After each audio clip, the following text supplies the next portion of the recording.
Ori Giselle, Derek, Davey Sampson. Good to see you guys. Awesome. So we're live both here and on YouTube. Funkworm, how are you? Good to see everybody. As always, going to give everybody some time to show up, and then we'll kick it off. Oh, I think I need some light. Boom. That's better. What's up, Ava? I'm doing good, Funkworm. Thank you. Today's the last stream for the next 10 days. What's up, Cal? Apple user. Thank you for the likes. Thank you, guys. Yeah, today's the final.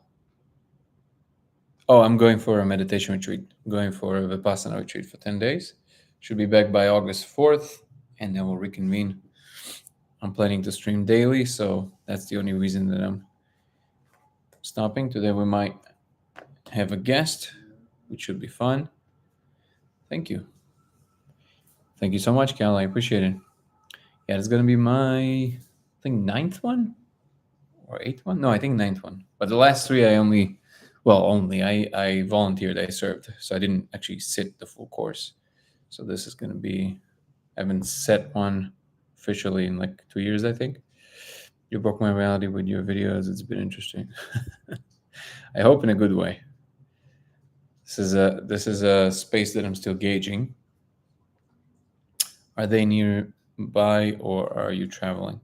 I'm going to the one in North Fork, which is right on the Yosemite in California. It's about 5 hours away from me, but they're all over. They're all over the world. So if you Google Vipassana and then where you live, you should get it will show you the closest center to you. I highly recommend it. It's free, good food, good accommodation, and you will have a completely different head after 10 days. You'll actually be surprised how much you can achieve in 10 days. You have about 11 hours available to you daily. You have to show up for only 3. So after 10 days, if you do the full thing, you're sitting on 110 hours of meditation. Oh, I'm saying, Cal is asking me if the meditation center is close to my place. So if you Google Vipassana, Vipassana, and then the place you live, it will show you the closest center to you. That's what I was saying. Yeah, it's a silent retreat. Have you done one of these? Yeah, I highly recommend it because, hey, Kirsten, because again, it's free. All it requires is your participation for 10 days. How are you, everybody on YouTube? Once took a vow of silence for several days, and it was incredibly refreshing. Yeah. It's called, well, the idea there is, it's called noble silence. So it's not that you're just quiet. You're not allowed to communicate at all, which means you can't gesture past the salt or something in the diner. Is doing her silent retreat in September. Oh wow, that's incredible. A Vipassana one, the one in 29 Palms, Kirsten. What you observe, Vipassana is the most, I guess, what I call the most naked form of meditation. It's essentially the closest to how the Buddha taught it, and it's just it's when you scan your body, basically. It's a form of mindfulness, but it's the body scan. So you start with Anapana, you start with breathing for the first 3 days, and you learn how to focus, obviously, and then you do actual Vipassana where you scan your body. So much more observant when you're silent. Yeah. Well, this idea of being silent goes pretty deep, because you take 5 precepts when you go there. All the obvious ones. While I'm doing the meditation retreat, I won't kill, I won't steal, I won't lie. I won't sleep on comfortable beds. Oh, and not going to take any intoxicants. So the first one kind of sounds like, well, duh, right? I'm not going to kill, but that means you're not allowed to kill any bugs or anything. Even if you have something scary in your room, you have a bug remover, you got to take it out. The other one is the no lie. Essentially, the deepest kind of like portion of it is that when you speak, you're already lying, right? Because it's like a version that you have of reality. So it's essentially designed for you to prevent that. That's amazing, Kirsten. Yeah, they have a program for kids as well. I recommend you do one as well if you can. Become so much more observant. Yeah, in 10 days, you're just blown away what happens to you. It really feels like you're Neo stopping bullet, so to speak. The level of control is kind of insane. So yeah, that's going to be exciting. Going to be there for 10 days, then come back and like I said yesterday, I want to start tailor suiting the chat more to what people want. I'll probably bring some guests, um, and I'll find a way to maybe poll people to see what subjects people want to talk about, so we can touch about particular subjects or maybe analyze a particular thing. Maybe I can take deep dives into particular subjects, or if there are topics people want me to cover. But I want to start tailor suiting the content more towards what the audience actually wants. Kirsten says, I'm going to, but I'm still waiting for an opening Sivan really wanted to do. And so she's going first. That's amazing. That is so great. Yeah, Kelsey is also going to be doing the one I think in September, but they must be different ones because the kids ones are different. Oh my gosh, I'm here. I'm here right now. What do you do? Hello, Creating Destiny. How you doing? Patricia, how are you?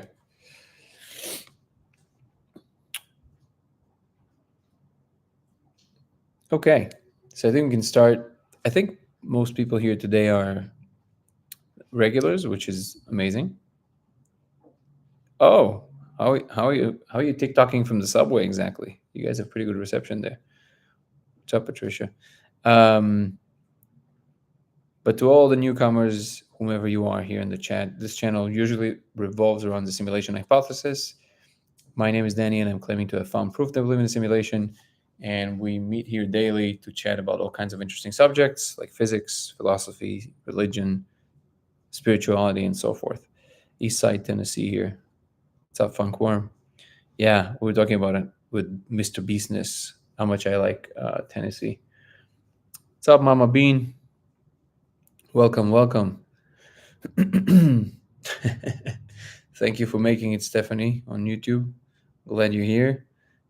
Yeah, this is the last chat for the next 10 days, and then I'll reconvene on August 4th or August 5th, actually. That would be more accurate. Okay. So today, I wanted to, I guess it's a kickoff subject because we always drift into a million things, but that's great. So I guess the kickoff subject is our conviction or our convictions. Do we have a healthy relationship with our convictions? Are we ready to drop our convictions in a heartbeat? And that, by the way, includes convictions that we've just acquired. I feel that, hold on, let me just respond to these couple of texts. I'm new, I've seen a few of your videos with Sivan's mom, Kirsten. I don't know her name. Her name is Kirsten, but I'm so excited right now. Oh, that's amazing. Yeah, Kirsten is a friend. What do you think happens when we die? I don't know. I think we have a lot of ideas about it, but I don't think anybody really knows. Creating Destiny. Hello, my name is Kirsten. Great to see you. Yeah. Yeah, I have a lot of assumptions about what happens when we die, but I don't really know. So yeah, so I feel like this is something I'm encountering more and more, where people are very convinced of their positions, and this goes across the board. It doesn't matter what their convictions are. I feel like there's no more, like, rarely see nuance and the ability to just, hold a position, but at the same time express your own skepticism of your own position. And it's a natural tendency to evangelize things that you just came to know and really appreciate. But I feel like we're, especially now when things are so extreme and people are so entrenched in their camps and ideas, it's super important to break free of what I call lowercase matrix. I always make the distinction between lowercase matrix. Thank you so much, Duncan. I appreciate you. And capital M matrix. Lowercase matrix would be what people mean by the matrix as like, the government and media and all that stuff. Awesome, Duncan. Thank you so much. I appreciate you. And that is something that I don't know why I don't see you in the chat. I would like to bring people on if they want to. I think we just stop thinking. Also, I don't think consciousness will ever die. Business. What's up, brother? Hey. Good to see you, man. Wasn't gonna miss your last live for the next 10 days. Hey, man. I'm looking for Duncan over here, who was giving us gifts. I want to see if. Oh, I don't see a way to invite him. Is the reason for that lack of followers, or why? I also don't think consciousness will ever die. Richard Feynman over here. It's making a lot of noise. That's what you named your dog? Yeah. Nice. He also looks like him. He's also very curious. We have that cultish tendency. Yeah, we do. We do, Patricia. And entheogens seems to all say the same thing when we die. Wait. Entheogens seems to say all the same thing? That we go to an ocean of consciousness. I mean, it would make sense.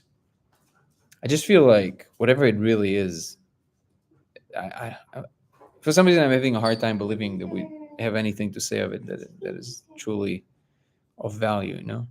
Eternity is forever, heaven, hell, your choice. Wait. So Rebecca, are you saying you believe in heaven and hell? Is that what you're essentially saying? What's up, Gabriel? Lack of followers. Oh, I'm sorry, Duncan, but thank you so much for the gifts, and feel free to always DM me if you have particular questions. Funk. Funk. Well, already we're off on a good start because we have like a million things. So let me just finish my intro into this topic, and then we can talk about it. So the general sense that I'm getting is that people get more entrenched in their positions, and maybe that's a response to how rigid other people are in their positions. Like you don't feel charitable or the openness required when you're in front of other individuals who are so convinced. It maybe even feels wrong to say like, well, I think X, but maybe not, right? It feels like you have to kind of dig your heels in and also be convinced of your position. Maybe it's a reaction thing. But I feel like if we're moving into a more healthy future as humanity, we want to adopt also a healthier attitude personally, which to me it signifies if I'm in my optimal self, which is what I'm always aiming to be, and very often fail, obviously. But it's that the ability to, especially when I disagree, to allow some of the information to come in and say, okay, wait a second, is there actually something there? And something there isn't, right? And that's fine. It's not like you always can gain an insight just from somebody voicing a different opinion. But I'm trying not to have this like push away thing, because then it just blocks the communication altogether. Let's see what we have here. And as for example, this I think it's an example of Funkorb. I know you mean it in the best possible way. And also what you're saying here makes sense to me. But if we want to be honest, at least for me, I don't always see the same thing. Sometimes the vision, especially on the molecule, is extremely technological. Like it's not what I would categorize as spiritual even, which is strange to me.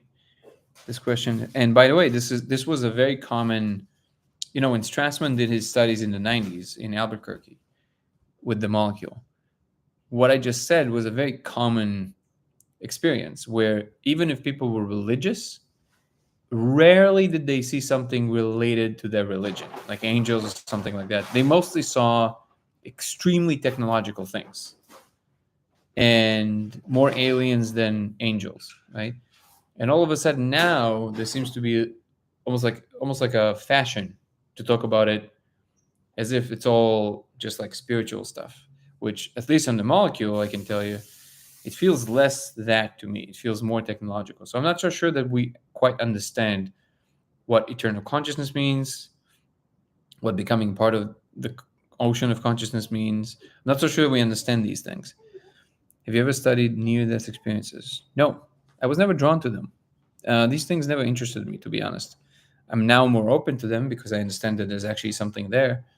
But I'm just as careful with adopting something before at least I either had a personal experience of it, which hopefully I'm not going to have anytime soon, but or at least try and connect it to things that I've already experienced, and then see if I can open my channels of intuition towards it in a way.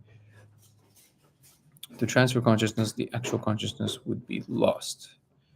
The actual consciousness? You mean Duncan? You mean personal attention? So like the me is what you mean? We are spirits. When keeps jumping on me. We are spirits. When our package dies, our package dies, I guess. Your contents live forever. Yes, I have seen heaven, streets of gold, mentions. There's mentions in heaven. It's some heaven, man. Either I believe in heaven mentions. What's up, Pluto?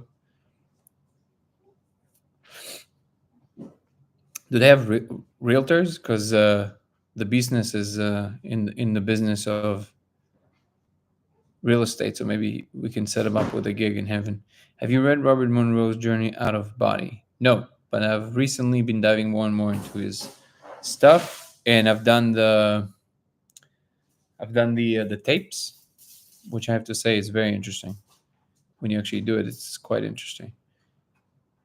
I have seen demons also. Cool, Rebecca. Thank you, Duncan. You always see them intuition into some way. You always see them intuition into somewhere. Ronald said. Can you clarify? Okay, I'm here tuned. Stop creating destiny. But how do people lives improve? By believing in Jesus or God, but in the man-made way. How do people? I don't understand that question. The wizards, they move different. We do not scratch. No realtors in heaven? So how did that? Who's selling dimensions? Is that direct from God? Like you have to? Do they have a website? I mean, that is the transfer of consciousness. You could create a copy, but never the same thing. I see. How do you know that, by the way? Just out of curiosity. Is the dome the inside of one of the mentions? I think it's the main mention. So what I'm curious about is how to actually create peace in our lives and move on from trauma. Yeah, that is a good question. Try to hemisync with the molecule. It's wild. Oh, okay. That's a great idea. Thank you for that. Jesus is the Prince of Peace. Accept him into your heart. John 3:16. They always have a brick to lay on the awarded paths vocally. My father's house are many mentions. They're always talking about some outlandish stuff because they paved the way. So, okay. All right, guys. So I think you guys are proving my point here. Notice how much conviction you have in what you're saying. Are you willing to accept that everything you think right now is wrong? Not saying it is. I'm saying, is there any information that can come your way that will make you spin on a dime? I wonder. Doing the hemisync with the molecule was helpful for me to leave the body. I see. Interesting. Okay, I'm going to watch a couple of YouTube comments. Let's see. This question has been heavy on my thoughts. The point in my life, and I'm beginning to believe the conscious goes to sleep and the soul is reunited with the creator of the simulation. And then hoping to verify. How are you, Shadow Wolf? Verify your claims at some point. The requisite chemicals are hard to come by. Yeah. Unfortunately, I can't help you there. I'm willing to accept that I know very little. There you go. Yeah. See, Gabriel. By the way, that's another extreme that I'm never going to. So clearly, you know something, right? So to say I know nothing is like a common thing, which obviously tries to signal that, like, look, I'm humble. I know that I know very little. But there's a difference between knowing nothing and knowing very little. And the something that we do know, we do have responsibility to proclaim it and to act upon it, because that's the responsibility. What you know, you have to take responsibility for. If you know nothing, you have no responsibility. That's fine, but that's also not true. Of course, you know something. I'm sure you know it's not right to drown your kids, right? Do you not know that? I'm willing to accept any proof of anything 100%. There you go. Willing to accept that I know very little. Reality is weird when you really think about it. Willing to accept everything is wrong. We know some things within this human context. I guess I'm offering this only as an attitude towards the moment, not as anything that is pathological would not be a good idea, right? So if you decide that you know nothing and everything that comes your way is all an illusion, you don't get to participate in whatever it is that you are in right now. And I believe that because reality is a fractal, whatever information you have available to you in this moment, it essentially gives you the tools to actuate whatever ultimate reality is in the limited square that you're in. So if all you know is that you're a human and all you know is that there's other humans, how you treat other people has a fractal version in the ultimate reality. So, for example, in this context, to say it's all an illusion, therefore it doesn't matter, that would be factually wrong. That is not correct. Because whatever it is that you're experiencing right now matters, because it's part of the totality of things, and it has an imprint, it has a signature of the rest of it.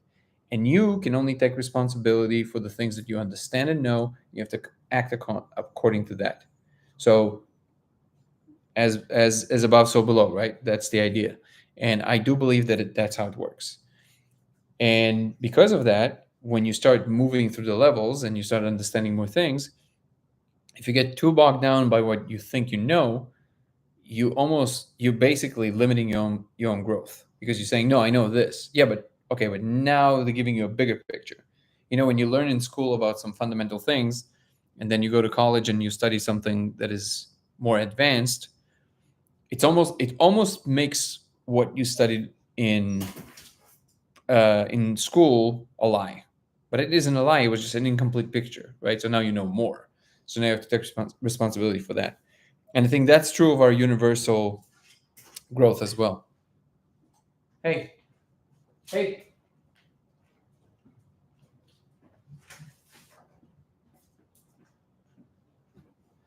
It's being a brat. Let's see.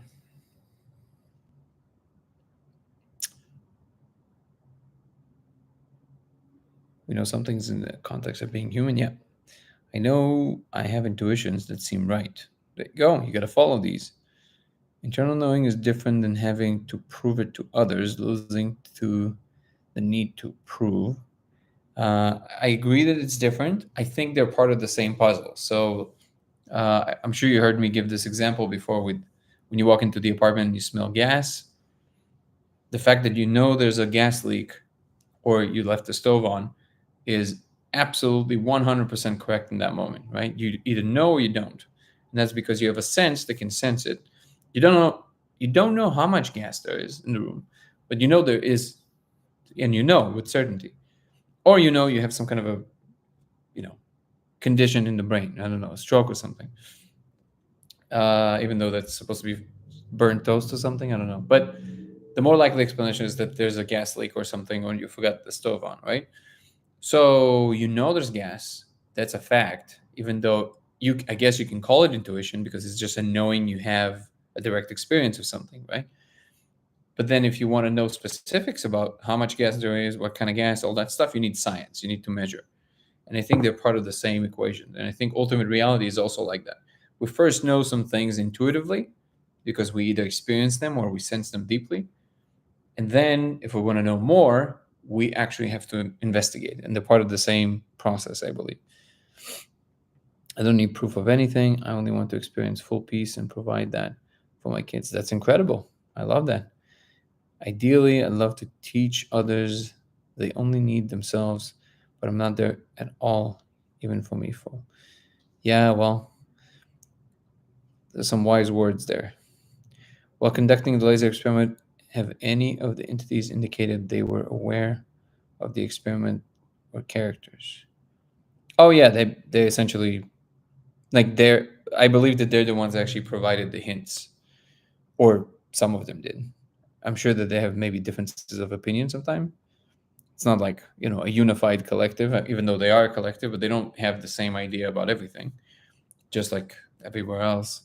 But yeah, they're definitely showing awareness of me looking at the code, of everything that's going on. It's part of their structure. So the code is essentially part of these, almost like, I don't know how to describe them, but they're like folded hoses, and they're everywhere. They're like in every point in space. And what we're looking into is the guts of these things. And sometimes they seem to be aware, they're conscious. So they come from the wall and they kind of look at you, and then they kind of move around, but they're everywhere.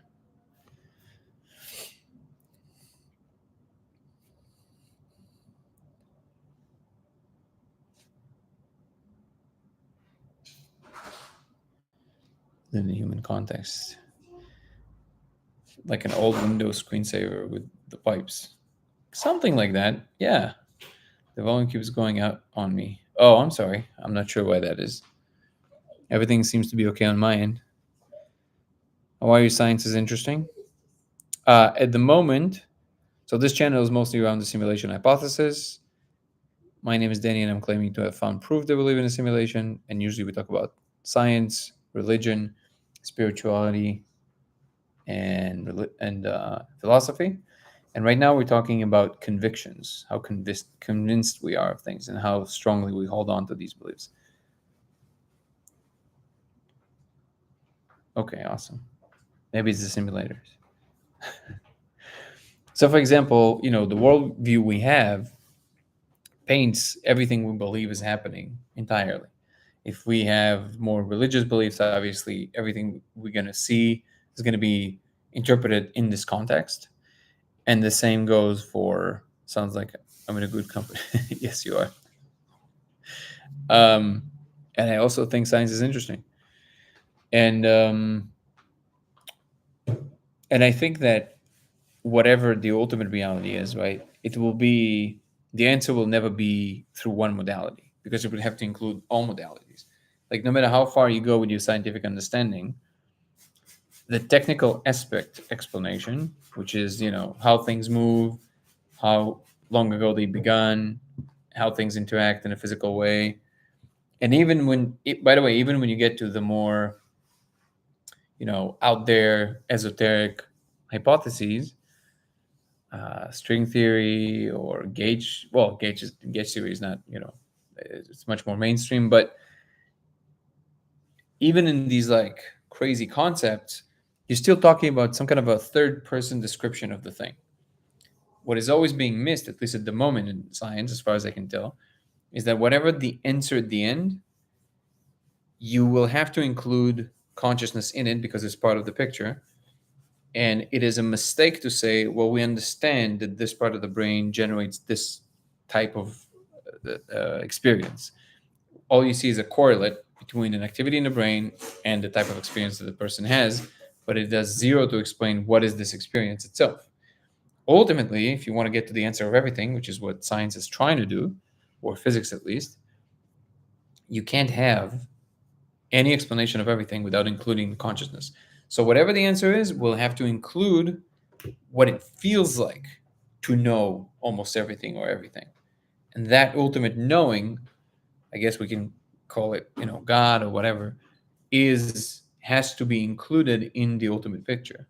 And that, if we're going to keep going with the scientific story, we would have to expand the notion of what science is to include more modalities of operation and understanding, and to say, well, what we mean by science, it's just the domain of human understanding.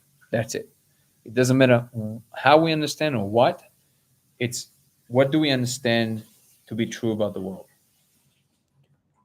I'm developing a personal theory, but not ready to explain it yet. Just wrapping my head around it. Oh, cool. Yeah, please share it when you're ready. You look like Macy and Jesus combined. Now that will be talking about talking about an MVP. Jesus Messi, that would be great. He can play soccer on water. Well, I'll take it as a compliment. You really what we focus on creating more of it. Yeah, there's something to be, yeah. How much? Kel, about 3.5 grams. I think you should be on solid ground. Yeah, I believe dreams are very real. It's not my brain making this stuff up. You will be correct. How are you, Val? Alvaro. Yeah, you'll be correct. Your brain does not make content. That is true. It essentially is a very fancy guess machine. I've got a mansion in heaven for sale for messy Jesus. This is. I hope God has a sense of humor. Of course, he would or she would. Imagine God just being so serious. Actually, free for you. Wait, what are you talking about? Oh, the mention. Yeah, isn't it crazy if you get to heaven and all of a sudden these mentions, they're like, oh yeah, this is like it cost you heaven dollars. Like it's still like like this is great.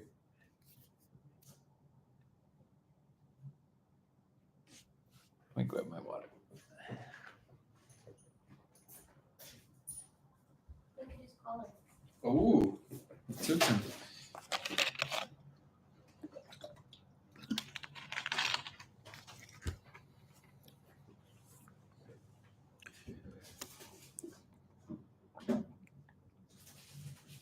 I was raised Christian. I tried to make that work. Never could. Oh, she's like in the background.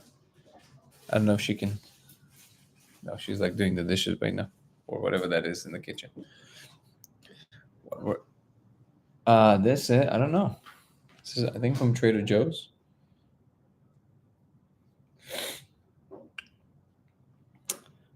Best tap water money can buy.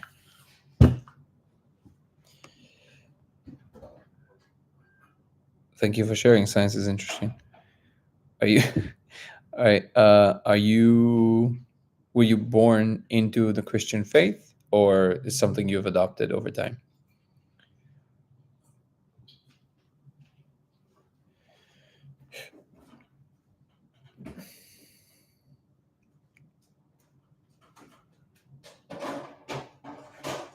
So I think that ultimately, again, because I moved from being, I guess, what you would call an atheist to then understanding that there's something beyond because of what I found. I had to reframe everything because to me it didn't come from intuition, it came from understanding. So I very much arrived here through the scientific method, essentially, which is an interesting position to be in because that is the modality and the attitude that is still accompanying me across the space. But I now have a much more tolerant attitude towards a lot of these things because I know that there's something beyond. Do I think that people understand what this thing beyond is? No. I think people are just as confused as I thought they were before. But I do know that the intuition that people have about these things at least is merited. Like there's a reason for that, and now I understand that it's actually happening. How do you get out of the matrix? So as opposed to what you saw in the movie, in the model that I'm presenting or the thing that I'm seeing so far, the matrix is the world. So it's like the movie only upside down. The computational space is the real world, and what we call the real world is just a tiny sliver, tiny subset of that. So how do you move between the levels? Not sure yet, but I'm pretty sure that at some point we'll learn how to do that. That was an answer to creating destiny, which I like that handle. I've studied most all religions most of my life. Like as in like theology, you mean? Follow the white rabbit. Like the rabbit holes? No, like in the Matrix, he means.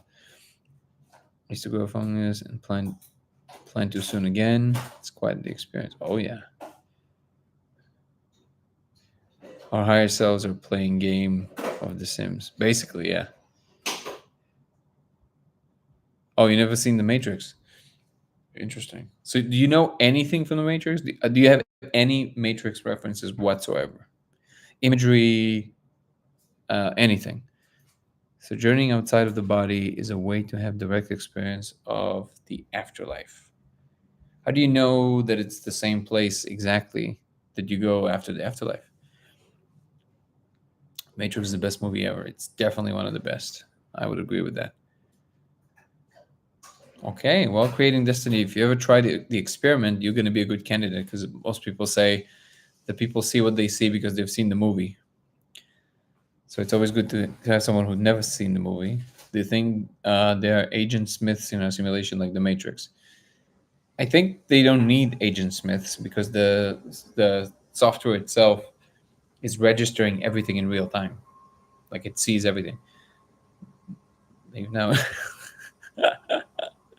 I am going to have to watch it. Yep, you definitely should. Yeah, definitely should. The Matrix was a thought in my head before it was a movie. So you manifested it? That's amazing. Did you ever manifest any other movies?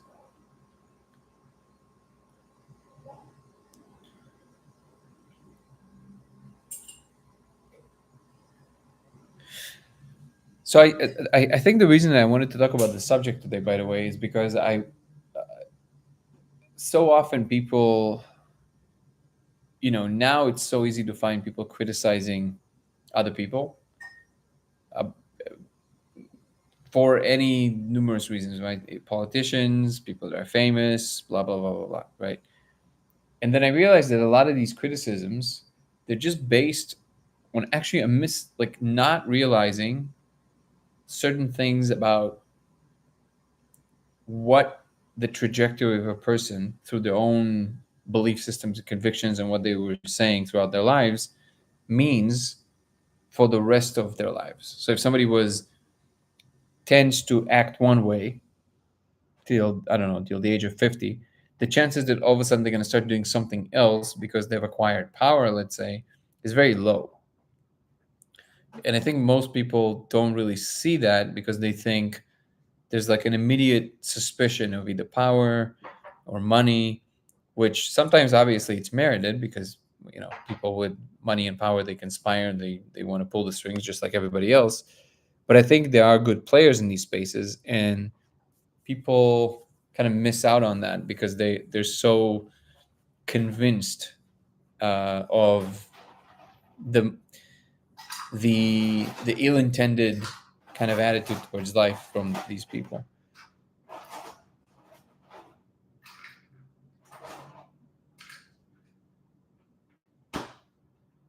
Wait, so how do you function here then? What do you mean by how do you function here? Creating Destiny. Like, how do you all do it? I don't think I'm gonna visit it. The Matrix blew my mind in 1999. Talk about dropping some convictions. Got me thinking. Oh yeah, I remember watching it the first time. It was wild. I think I watched it like 3 different times in the theater. I'm excited to see it. Don't know why I've never just put it on. Doing that. Get out of the loops from conditioning from childhood. I'm still stuck. In what ways do you feel that you're stuck creating Destiny? What's up, Jin? What do you make of if someone has wanted to read all their life, couldn't comprehend or know vowels? That is very specific. You mean like dyslexia or like something more severe than that? I've actually met an older version of myself, learned from him, and taught a younger version of me. Where did you meet him, by the way? Like in bad or negative patterns of beliefs, and it's hard to get them out of reconfigured. Huh. So do you mean like, so this is interesting to me, creating Destiny. Do you mean like in the sense that you like criticize people, like even in your own mind? Do you believe negative things about potential outcomes, fear, that kind of stuff? Or do you have something more specific in mind? In a vision? That's super interesting. It takes a while to recondition the mind. We just discovered galaxies and the internet. I love how you put galaxies and the internet in one. We discovered the galaxies and then the internet. That's basically all that happened in the last 80 years. As soon as you said my name, Creative Destiny? Interesting. Maybe that's what TikTok does. What's up, Michael? Hey, babe. Yeah? Can you make some coffee? Is that possible? Oh, I just did. Ah, I just did. see, I manifested coffee. Look at that. You gotta I believe had it. nothing left You to gotta go believe it. for you. Well, all I learned. And you know what? I'm gonna go wild. Can I have some sugar in this? Woo! I think you did manifest. You want the syrup stuff? Oh yeah, that would be great.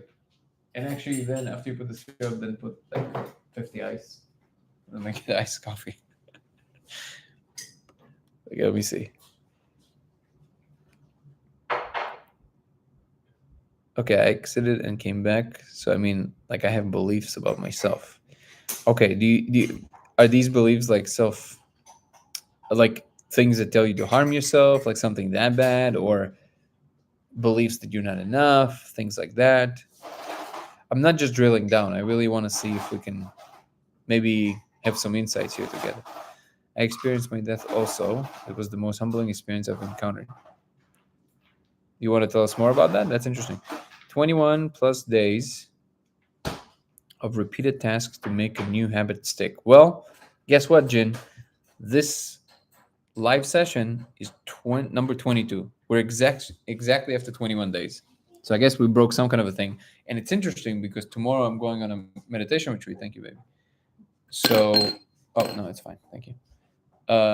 Which means I'm not going to be streaming for 10 days. So we did exactly 22. I guess it was for a reason. And after that, we'll continue. They could never read out. Read, but now they can read. What do you make of it? You got to be more specific. So, like people that could never read because they couldn't. What's up, Jake?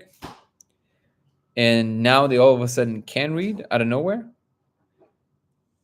Let me try that. Hey, What's up? what's up? How you doing, brother? We have Jake knows nothing. Is that the actual handle? Oh yeah. Some of you probably know him from his YouTube channel, which is awesome. How you doing, man? Good to see you. Good, man. How are you? I'm doing amazing. Dude, I was trying to figure out how to join this through my PC. Do you live stream on PC or are you using your phone? I'm using my phone. I think Mac does not support, like you can't stream on TikTok from a Mac if I'm not mistaken. Gotcha. Of course not. Hey, join the Mac. Join the Apple family. Dude, I was in that ecosystem for a long time. I enjoyed it a lot. But Well, I switched over. Are you a gamer? I am, yeah. I haven't played in a long time, but I do enjoy gaming. That's what it is, though. I feel like for gaming, it would make a lot. Even though Mac can handle the games, it's just that it's much cheaper to build something. Yeah, that's how I got introduced to it through a gaming PC, and then I was like, all right, I'm just gonna switch over. I've had PCs in the past. It's just that every 2 years it would die on me. So I'm like, enough. No more. That's the fun part. Yeah. This like I don't think I've ever had, like, knock on wood, wherever I have wood, but I'm like I've never lost a Mac. Like it always tells you way in advance. Right. And it's like 7 years in. Bless you, baby. It's like 7 years in. Only then it kind of starts going like, okay, I think it's time for something else. Yeah, for sure. They have great longevity. Yep. Well, hey man, I'm really appreciative that you joined us. I asked Jake to join us, and so we can throw some ideas around. And thank you for joining. It's so fitting for the last stream for the next 10 days. I really enjoy your content, by the way. To anybody who doesn't know, same. yeah, Jake knows nothing, has a great channel, and he talks a lot about, adjacent things, mostly around. Would you define it as just psychedelics, or would you say it's more around like life lessons through psychedelics? How would you define it? It's an ever shifting definition, but the way that I would describe it right now is I'm on this kick of kind of discovering that there's just this large spectrum of altered states of consciousness, and psychedelics are just like a small part of that. And so my channel started out as sharing my psychedelic experiences, but it's too broad now to just say that it's about psychedelics. Like I'm fascinated by cults because I grew up in a very strict authoritarian cult, and so that definitely influences my content as well. And I feel like that is also on this spectrum of altered states of consciousness, and obviously like sensory deprivation, meditation, all of these things put you in a very weird state of mind, and so I'm exploring all of it. That's amazing, man. So everybody go check out Jake's channel, regardless. I think regardless was the wrong word here. I don't know why, because so I was my attention was drawn back to Creating Destiny here, because she was just expressing that sometimes she has these pretty negative thoughts, and she just gave the details of that, which was the thoughts that make her depressed, and it's just ruined relationships and isolate badly. And I have 4 kids, so that is that can be difficult. And she was saying that she feels like she was basically stuck there. And I'm assuming that because of the stuff that you said before Creating Destiny, you basically tried all kinds of things, right? Including probably meditation. And I don't know if you ever tried any pharmacological help, but what do you want to specify, like what kind of things you tried? Because I feel like this is something that we all have to a degree, right?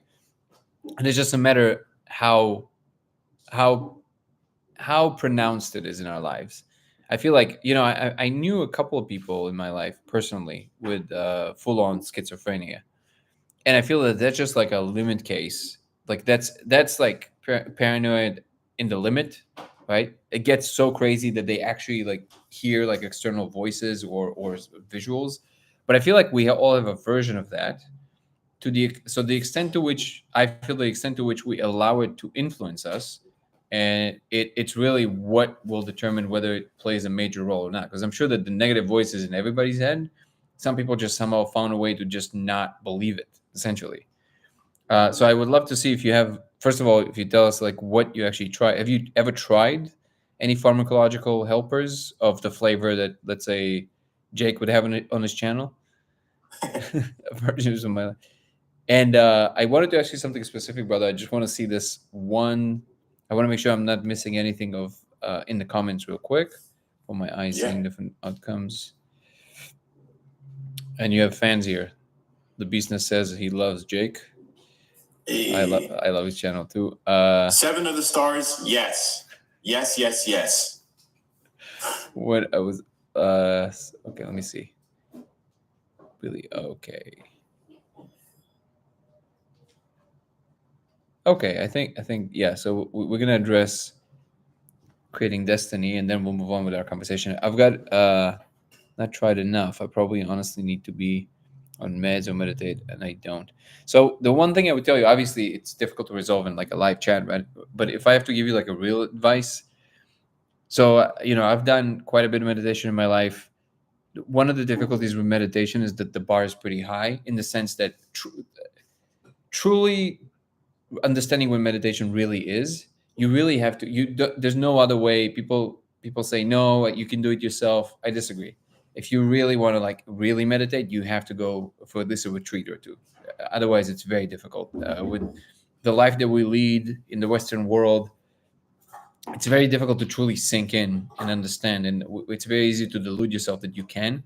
Maybe some people can, but I feel like they're outliers.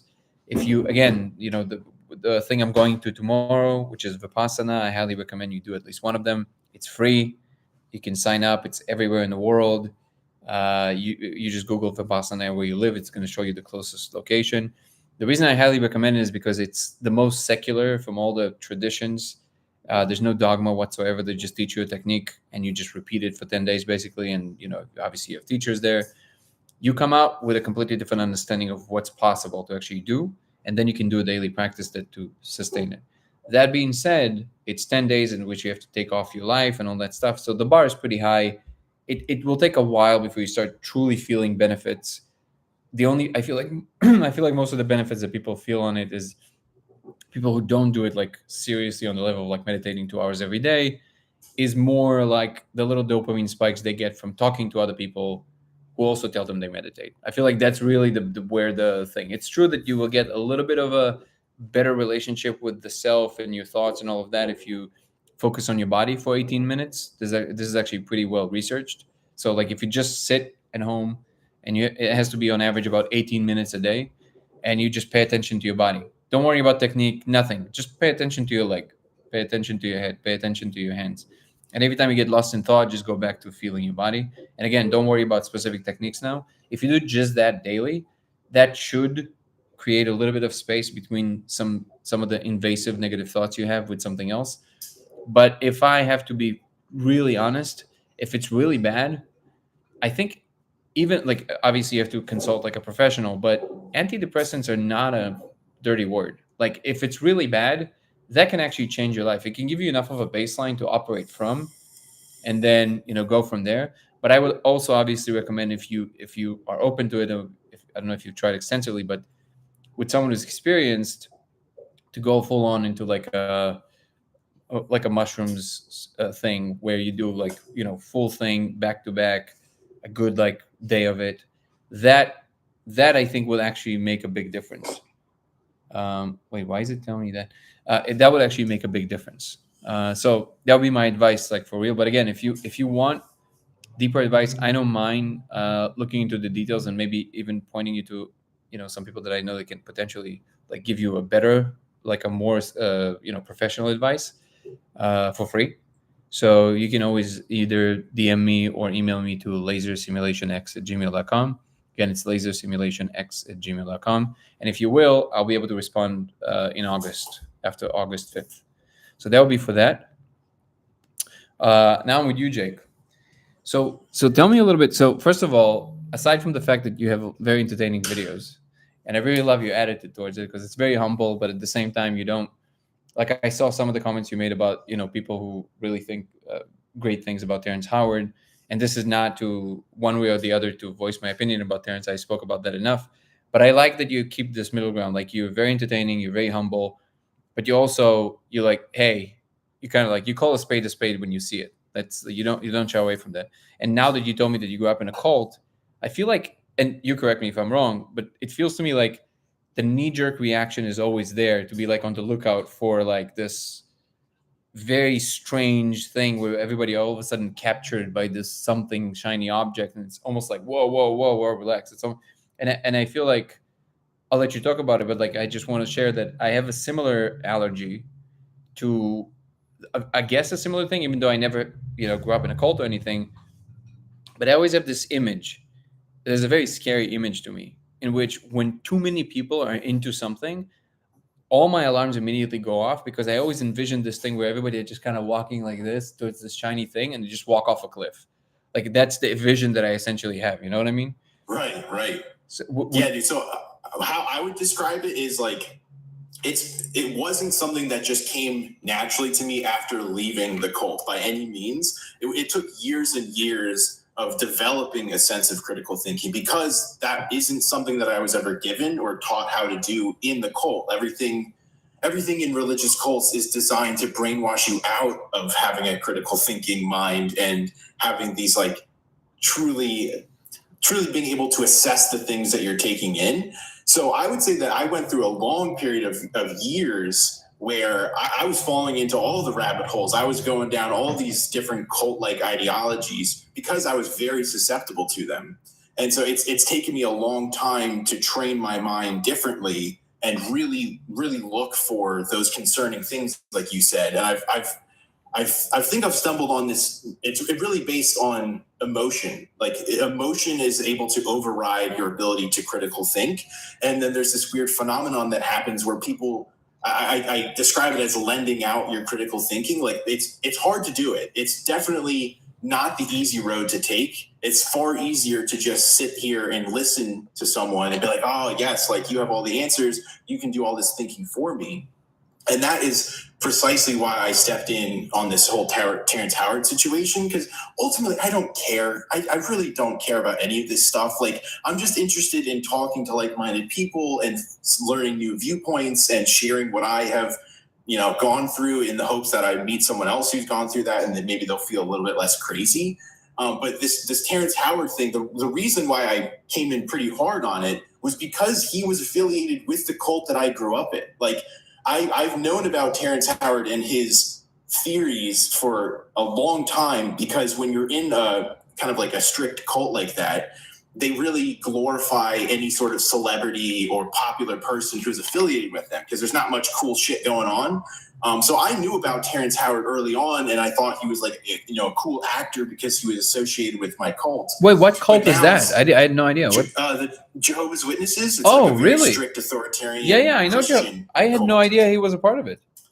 Yeah, so he's not officially a part of it, but he says that he's been associating with them since he was like 19 years old. So they've definitely had some sort of impact on him, and maybe that's not the whole case. Obviously, there's so much nuance to this. I don't know the guy, but I can definitely see signs that he never really developed those critical thinking skills, and then he has this very loose kind of fanatical association of things, and he pairs words together that don't mean anything, but they sound cool. And that's exactly what the cult does. That's what you are trained to do inside of there. And so that's why what I was trying to bring light to. Like, it wasn't a personal attack on him. If anything, it was trying to get people to understand, like, hey, don't hate this man. Like, he's not equipped to be in this position. So maybe we should like all take a step back and, take a breath on this. But there was such an emotional, visceral response that I kept making content just to kind of see where it was going, because it was fascinating to me. You mean the visceral response on your end, and you were exploring it through the content?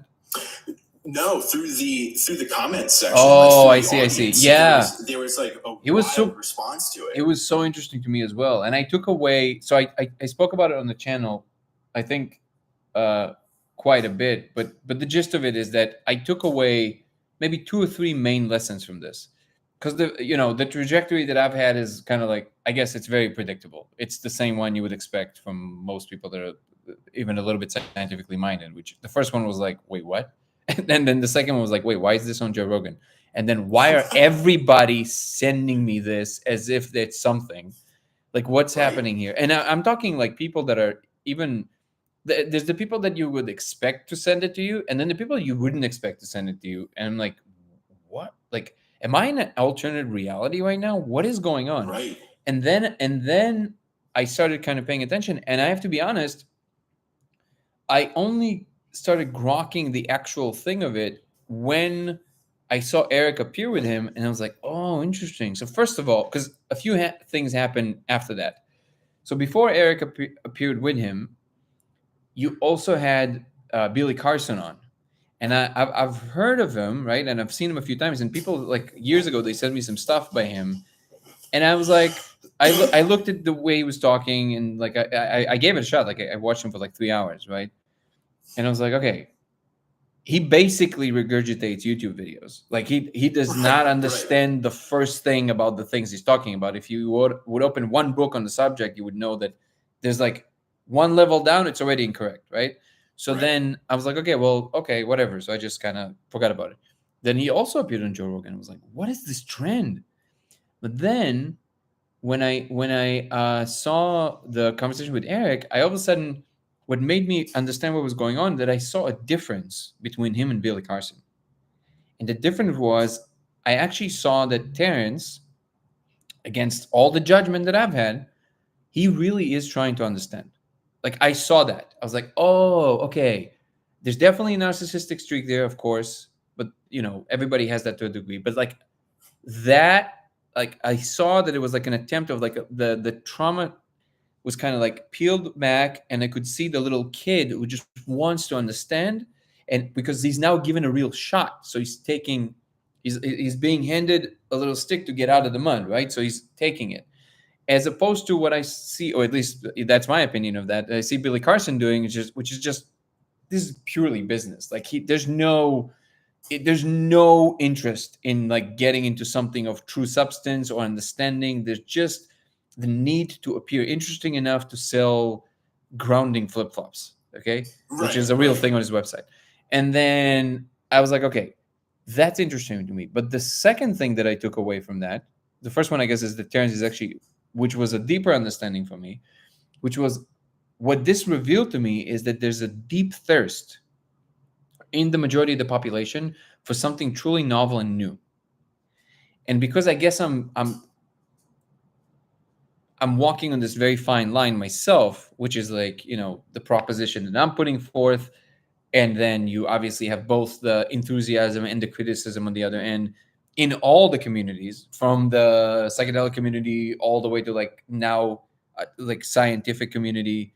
And then also I'm watching my own psychology, which I'm like, okay, yes, I understand. I know what I know, and I have to be as honest as possible. But at the same time, I have to be super sensitive to how it's coming across, like what it's like to be on the receiving end of what I'm saying. But also watching and making sure that whatever the trends are, I'm not automatically, without noticing, all of a sudden start leaning into the trends. Because that's a very difficult. I didn't realize that would actually be a challenge, because all of a sudden there's this incentive, because all of a sudden there's this people that want to hear this, right? And you can package things in many ways that would be similar to what you're trying to say, but they are saying a different thing. Because when you speak a certain kind of language, all of a sudden it appeals to this slice of the population or this slice of the population. So who am I actually talking to? And also, how do I stay in the pocket of what I'm trying to say? So when I saw that all these competing things were happening to me, I realized, okay, I'm going to lose my mind if I'm going to keep trying to project myself into each one of these things and try and guess which one of them is going to be the right way. I was like, okay, I'm just going to talk like how I would talk to someone who's sitting in front of me. That's it. And I'm just going to stay there. That's my pocket. And I don't care. And then whomever is gravitating towards that, great. That's what's going to be the case. And any challenge, I'm going to basically meet exactly right in front of me in a way that feels, authentic and real. And I'm going to be vocal about the actual state of my mind and the state of my state, where I know for sure, where I'm not sure. And that's how I decided to go about it. But it was amazing to watch that the public is ready for something new. And I guess Eric also kind of pointed that out a little bit.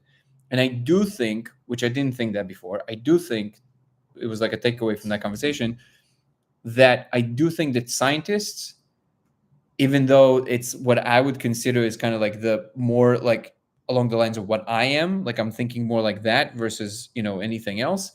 But I do think that they downplay the incredible, unfathomable, amazing quality of what reality really is. And this downplaying is now at like I don't want to say pathological, but like it is almost like a fad. It's like a fashion now. I always say, like scientists say things like, it's naturally occurring. So what you really mean is that you don't know. Like, what do you mean naturally occurring? Right. This is you know what I mean? So, and this is why the balance is so important. So I actually had a lot less of a reaction towards Terence after that conversation. And I by the way, this is also why I really enjoy your content, because it's spoken out of a place of exactly where you are. You're not pretending to be this or that. You also are, it seems to me, talking to us through the screen in the same way you would talk to me if we would just be sitting and having coffee, essentially. Right, dude. I started describing it like I want to make content that is identical to if I pulled out my phone and sent a Snapchat to my friend. Like that is, they should be one and the same. I don't want to put on any weird personality that isn't me, or be disingenuous, or come across as like I'm some authority figure. Like the whole premise of my content is Jake knows nothing. Like I'm dumbfounded by the lack of awareness that I've had, and I'm excited to learn new things and explore new things aggressively. So it's obviously a struggle. Like you're always kind of trying to beat your own ego down, like you were saying. And it's funny, like I clocked exactly what you were talking about with Terrence Howard having this sense of humility. She didn't show that on the first episode whatsoever, but once he was challenged, he actually, you see that little kid come out, and he is willing to accept criticisms eventually. But he does have like a thirst for learning and knowledge. And that, like, how can I fault a guy for that? Like, that is cool to see. And that the conversation that took place with Eric is the only one that should have taken place, in my opinion, because the first one was just like this egomaniacal rant of him claiming that he was changing the universe and he was like God's gift to the world and all this stuff. And that's just never good. Even if he had like truly groundbreaking mathematics and science and things to bring to the table, that's not a palatable way to share this with people. Like, even if he was correct in 100% of the things that he was writing about, no one wants to hear it from this perspective of like, I'm better than you, I'm smarter than you, I'm connected to God, the angels are talking to me. Like, it's not nice. Like, no one cares. But a lot of people, no, but a lot of people did. That was the crazy part. By the way, thank you so much, The Business. I saw the gifts. I appreciate it. Yeah, no, a lot of people did. That's the thing that blew my mind. But I think it was, you nailed it. It was the I know, and Richard Feynman didn't understand. He just made pictures. Right. Dude, Well, it's like what is say what? One of two ways, right? Like, the people like you and I who are really focusing on like constantly thinking about the dynamics of everything and our own ego and all that stuff, and we're truly critically thinking and trying to assess information before we just regurgitate it. When it's presented in that way, that's offensive to us. But for someone who isn't necessarily critiquing things at that level or are as interested in going deeply on stuff, then it's super appealing. That's the thing that people don't talk about cults. It's so fucking fun to be in a cult because you don't have to think about anything. Like, someone is doing it for you 24/7, and you can just be like, I know I'm right because I'm in that guy's camp and he sounds right. And so like it goes completely in opposite directions. There's people who are going to be really put off by the message, the way it was presented. And then there are people who are going to fall in love with it because they just want someone to come in, sweep them off their feet, and tell them they have all the answers. And that was, we saw both sides from Terrence, which is super interesting. Well, I mean, at the end of the day, he's also an actor. So there's that element of it, which is he's a performer, and he showed that. Again, Right. The Business, I appreciate you, man. Thank you so much. But it's that's what I wanted to ask you. What actually, you've probably been asked this a billion times at this point, but like, what actually caused this first kind of glitch in the system where you went, oh wait, I got to get out of, like, what was the thing that got you out of? So I would say that there was just this weird, like, I know they use the phrase cognitive dissonance for like a negative thing a lot, but like, You got there it, was a cognitive dissonance that I was experiencing. Like, it took me 7 years to actually realize that my upbringing was cult-like. Like, I left the religion, if you can call it that, and for 7 years, I went through my life thinking that this religion that I was taught is the absolute truth. It probably is the truth, but I myself can't live up to those standards whatsoever. I can't, when I was in it trying to live up to it as best as I could, I always felt like a failure. I felt like I was living some sort of double life. And that was even when I was, progressing through the ranks of the cult and had responsibilities and all that stuff. There was like an internal conflict that I could not process whatsoever because I wasn't allowed to, and I wasn't taught how to do it. And so it took me years and years. And then eventually me and my fiance got pregnant. And it was after he came into our lives that I was kind of forced into this big question of everything. Like, what the hell do I teach this guy? Especially if in the back of my mind, I'm contemplating that the cult that I left might be the true religion. You know what I'm saying? So that was when I really was backed into a corner, and my fiance was like, hey, we're not doing the cult thing, just so you know. So like, you need to do your research. And it took one Google search of researching whether or not Jehovah's Witnesses have any association with hurting children. I obviously want to be very careful with my words on TikTok, but that was the rabbit hole that I literally just unraveled everything. It took me 2 minutes for everything to come crashing down, because there's no way that you can actually truly be connected with any sort of godlike energy or presence or knowledge, and then also have a system of abuse like that. So that was like the linchpin, if you will, of coming out of the cult. Are you talking about mostly about the fact that they eliminate the need for any birthday cakes for kids? Is that the most of the abuse? Or No, there's no no. birthdays. It's like probably worse than the Catholic Church, if that gives you Whoa! any idea. Like, it's, Wow! yeah, I didn't know it's that. very. There are systems in place that protect abusers and kind of shuffle them around, and everything is put onto the shoulders of God. Like, you're not.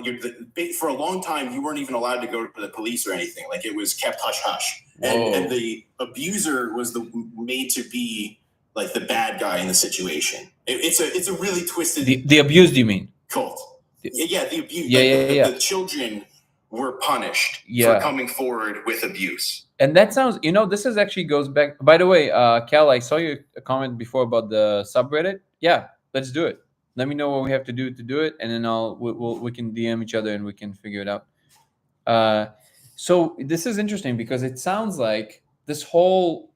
Well, you mentioned the Catholic Church, right? It's a very, the term recovering Catholic. It's because of the whole guilt thing, right? So it's literally like the religion itself is teaching you to feel bad. You are the perpetrator of something that you don't even understand, but like somehow you're the perpetrator, even though you've done nothing in relationship to that thing that you're being taught about. No. Right. He's saying something from the Catholicism is very cult-like because it's in the cult that I was raised in. Allegiance to the organization and the men who are running things is the exact same, if not more important than an actual relationship with God. And they don't tell you that up front, and that's not like their public message, but in terms of actual doctrine and brainwashing, more or less, that is entirely what the message is you have to be loyal and faithful to this organization no matter what. And that's where that kind of notion of the abused getting punished, because if you come forward and say, hey, one of the elders, which is basically like a priest, one of the elders abused me, now they would say that you are bringing reproach on Jehovah's name by soiling the men who are leading us. And it's like, come again? Like, what did you just say? But that's baked into the cake with this thing, because to question a leader of the organization is to question God himself. Yeah, but it's essentially kind of translates to that. Essentially, it's like almost God wants you to, like, according to them, God wants you to believe that's which is like basically literally like an oppressor kind of essentially mentality. Right. What did mushrooms and things like that entered your life? I'm assuming after, right? Only after you opened up to all the stuff. So I was doing those things years before I realized that I was in a cult, which is super fascinating. And one of the craziest things to ever happen to me was I took 95 grams of fresh magic mushrooms, so not dried, just to be clear, because everyone freaks out at the number. It was not some insane amount. I mean, it was a good dose, but it wasn't like, earth-shattering. And I ended up communicating with these, basically the spirit of the mushroom, or however you want to conceptualize it, this alien presence that made itself aware to me while I was on this dose. And it told me that it was going to be living. It installed itself into my brain. It was going to be with me forever. There's no take backs with this. And they were going to help me. They were going to help me process all of the shit that I've been through.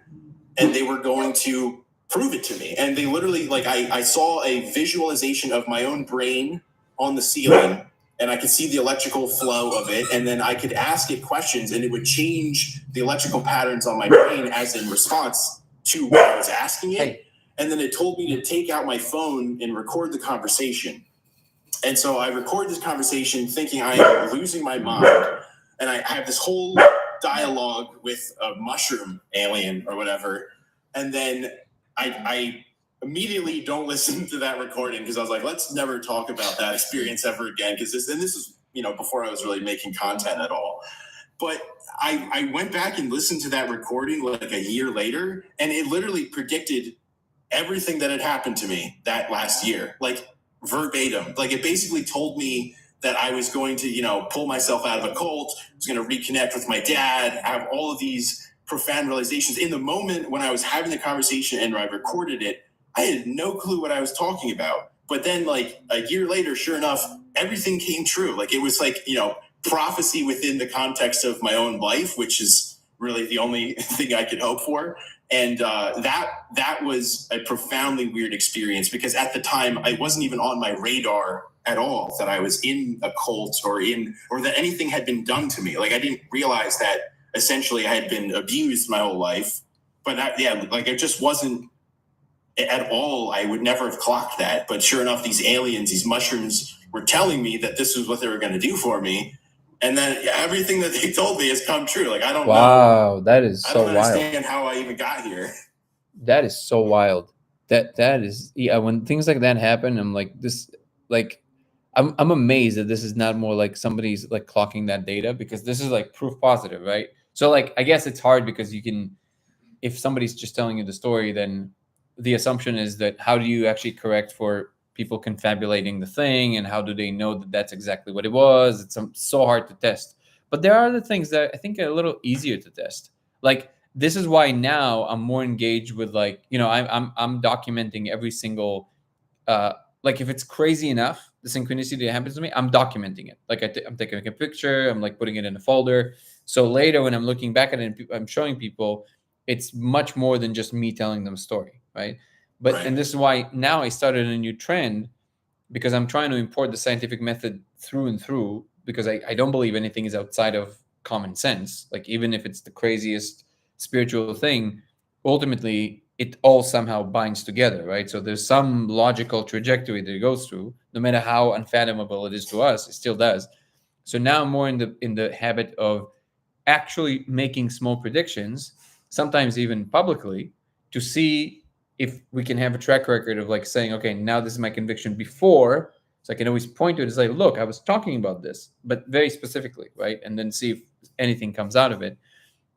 And as you were talking about the whole, coming out of the religion, or the cult in this case, it made me think that, like, ultimately it's all like, the only difference between cults and religions and just communities, let's say we're just talking about Reddit, right, is that it's organized and put together as like an official thing that we're saying, like, this is a thing. We're not talking about it.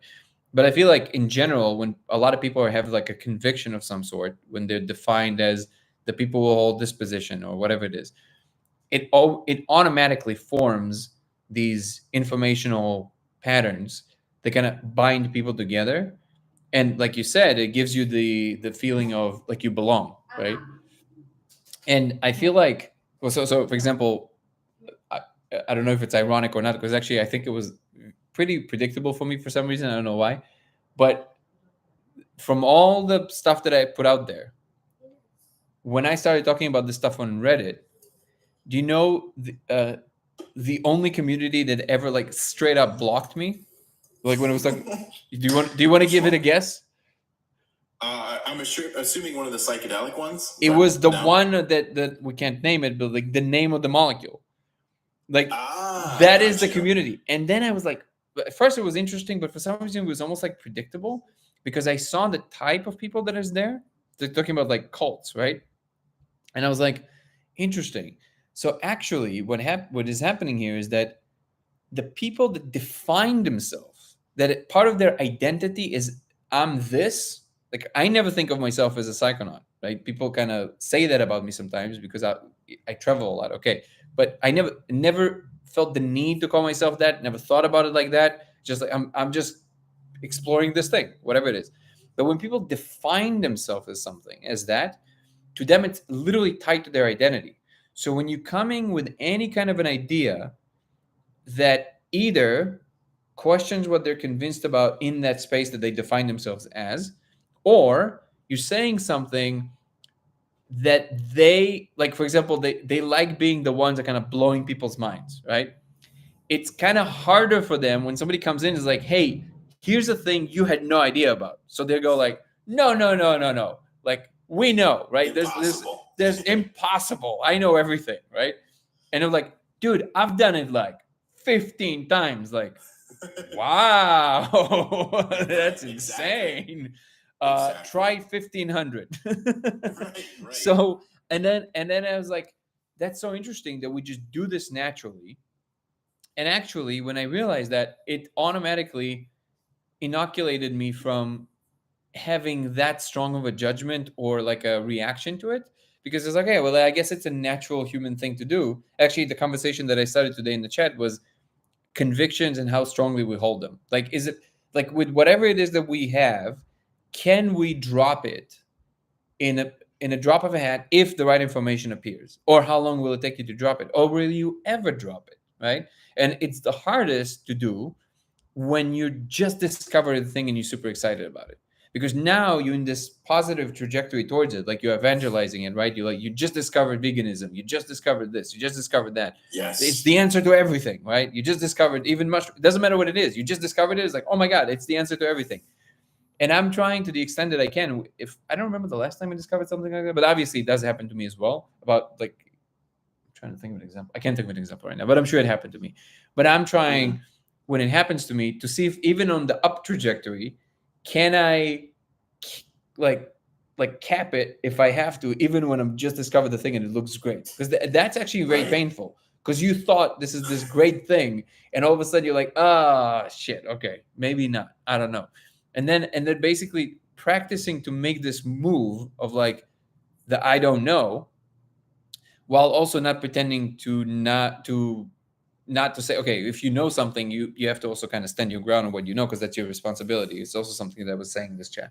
But that, and every time that I speak to somebody who, I guess, of a similar thing where they came out of something that was either a cult or religion, they always have this like very strong, like you see this a lot with people that like ex-Christians.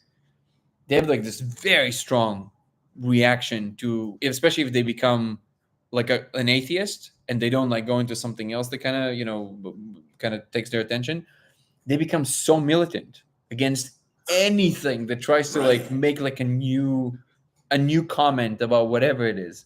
Did you notice that?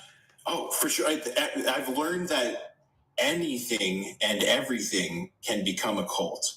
And I think there's obviously a lot of reasons to it that you touched on. Like, I think that people have this weird tendency to learn something that's profound to them in the moment, and they fold it in with their own ego, and it becomes their identity. And once something is your identity, like if there's one thing that people know who have experienced psychedelics, is the ego is like the hardest thing to fight, right? It's the most uncomfortable part of the trip, is subduing that thing and letting go of it. And it literally feels like you're dying sometimes. Like, it's a very profound experience. So when something is so synonymous with life itself, to some point, if you take an idea and you bring it into your own ego and it becomes your identity, like we'll use this whole starseed phenomenon, for instance. Like, oh, can you tell me? I don't know anything about it. Can you tell me more about it? So it's hard to talk about, because there's a healthy amount of people who are very opposed to it, because it has some racial ties and stuff like that. But essentially, this idea is that there are these alien species that exist out in the cosmos, and they live on different planets, and there's this whole like education built around learning about these different aliens. And then people claim that they identify with something, like people will say, I'm a Pleiadian starseed. Okay. I've heard these kind of things before. Like, okay. Right. And that, like, I've had my own experience before I knew any of this stuff. I've had my own experiences with the Pleiades star cluster, and I've seen UFOs come out of it. I've talked to weird aliens and stuff. Like, I understand that there is definitely some validity to the experience, but when you sit there and put that on as your identity and your ego now, and you're saying, I am this, like, then it becomes a cult. Then it becomes just another religion.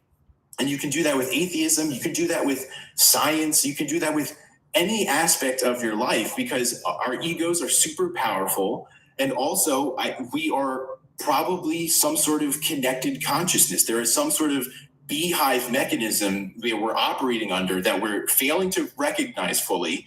And because of that, you can fall into these little pockets of ideologies that become your ego. And then you get more and more people funneling into an idea, then it becomes more valid. It's like, self-assured destruction almost. And it's hard to pull yourself out of something like that when you can sit in these little echo chambers on Reddit or these other forums, and everyone is like, it's agreeing to all of this insanity, and it just keeps getting built up. And it sucks because it invalidates the authentic experience. Like, there is something weird going on. There's definitely weird experiences that you can elicit that have some ties to certain stars or whatever you want to call it. But as soon as you start to build it up to too much as like the be all end all, it's all the answers, this is who I am, you're setting yourself up for failure, because you're cutting yourself off from all other possibilities. And we live in this like beautiful simulation of a reality where all things can be true. Like, you create your own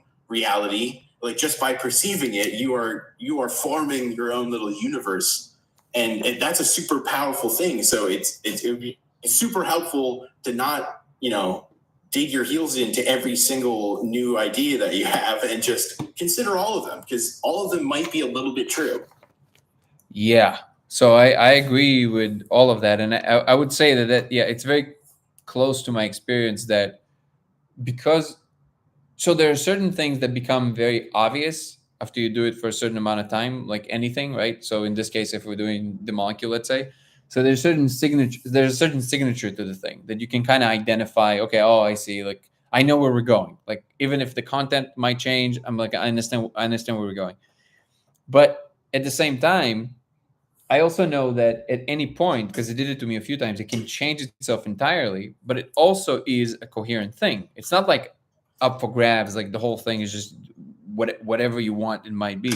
I always have this thought that, the more conscious we become, like the ideal version that I have of what humans may be becoming, hopefully, is that because we can be, like Cal just said, it's like human nature, and it's difficult to fight this tendency to just want to be part of that tribe, because we have this ability to be part of the group and function as that and cohere. But we can also be individuals who enjoy their own individuality and, expressing everything that's unique about them.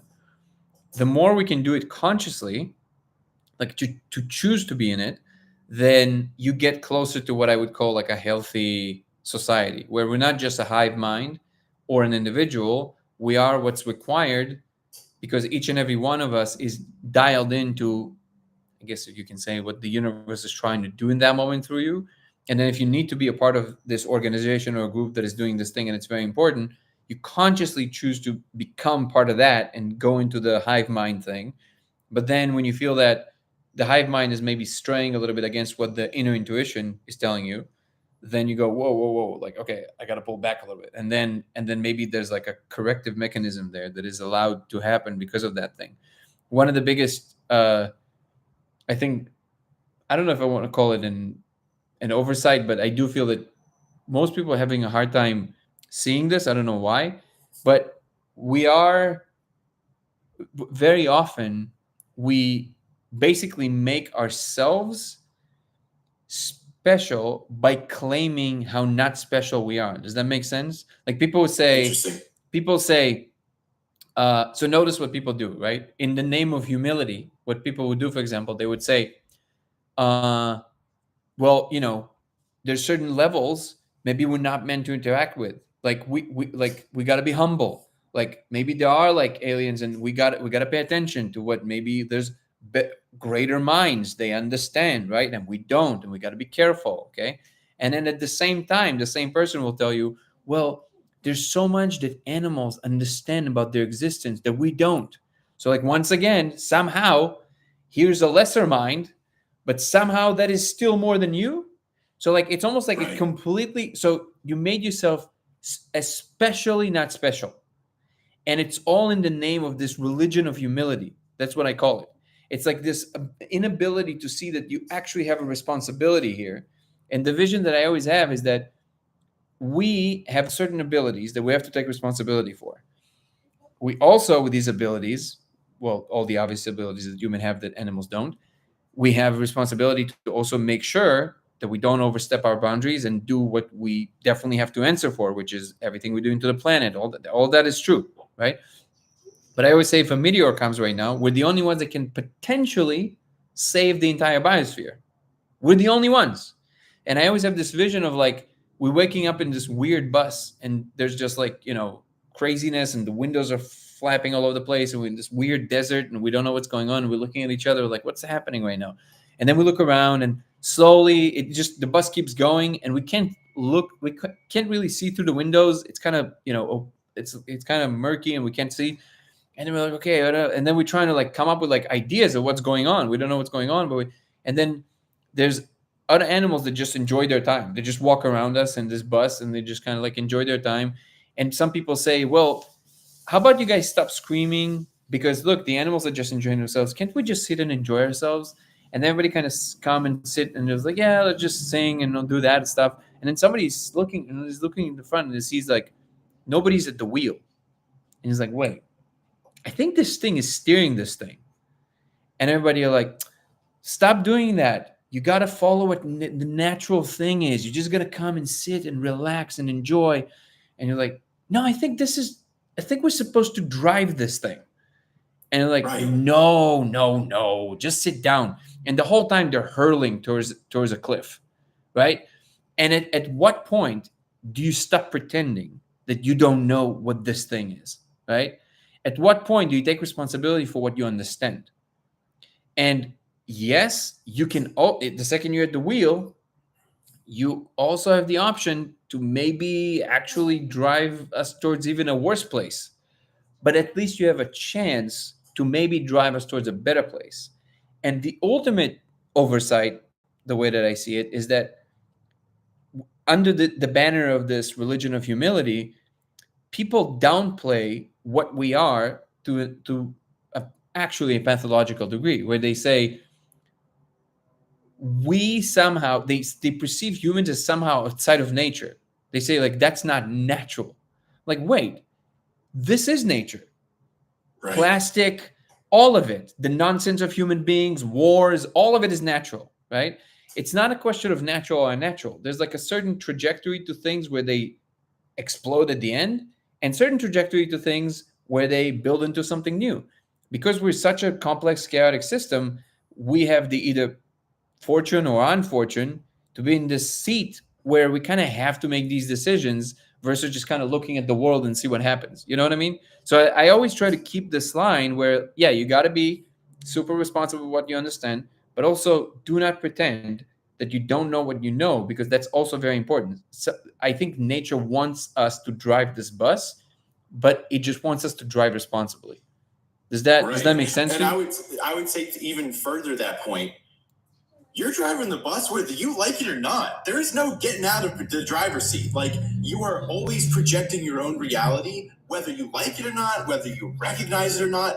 It doesn't matter. You're in charge no matter what. So the question becomes, are you going to take control? Are you going to make an attempt to learn and investigate this and see how you can start to manipulate things, how you can make your life better, how we can improve our relationships with other people, and then on a global scale, and all those things. Like, you don't have a choice in the matter. Like, you are always in the driver's seat. It's just sometimes people like to pretend that they're a passenger, and there's no escaping this. Like, you are constantly influencing things around you all the time, and it's whether or not you are conscious and making those decisions from a place of humility, like you said.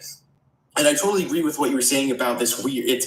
It's almost like the ego is masking itself as humility, but it's not really humility. No. Like, it becomes this weird competition of who is more humble, who is more, keeping their head down. And that's not the point of any of this. Like, that's not praiseworthy, but people look for praise when they do that. I don't understand that at all. Well, it's a virtue signal, which is, again, this is kind of like, this is the problem I'm having with all these types of cultures. And obviously, this has already been hashed online like a billion times, so it's not interesting. But I do feel that this is the new religion, which is like the religion of virtue, the religion of virtue signaling. It's like, the solution doesn't matter. I just need to appear like I care. That's it. And this is why when the way we operate personally, is the thing that you're going to project outwards. So whenever I see people criticizing people in power, now obviously it's important. Like we can't just let politicians and people with a lot of power just do whatever they want. But at the same time, the types of criticisms that very often are being hurled towards these people are much more of an indicator of the person who's uttering this criticism, because they see it in these terms. What they see is that if they would be in that place, they would probably do this thing that they're blaming them for. Versus if you have a more balanced perception of yourself, which is that, hey, you can be a piece of shit sometimes, but you're really trying not to be. And if you have that attitude, which I feel is a much healthier attitude, then you will see that even in these people that are of power. Like we had these discussions sometimes about, when a very common thing is when they say things like the government or the corporation or big pharma. And then we say, look, these entities definitely have things to answer for, of course. But do you realize that these are just people like you and I that show up in the morning and drink coffee and how are you, Bob? And that's who makes the government. The government is not like a collection of a million men in black just sitting there. Like that's what the government is. It's the most boring thing ever. This is why it's so funny to me when people suspect NASA, for example, because NASA is like the most boring organization ever. They didn't do anything interesting in the last 40 years, right?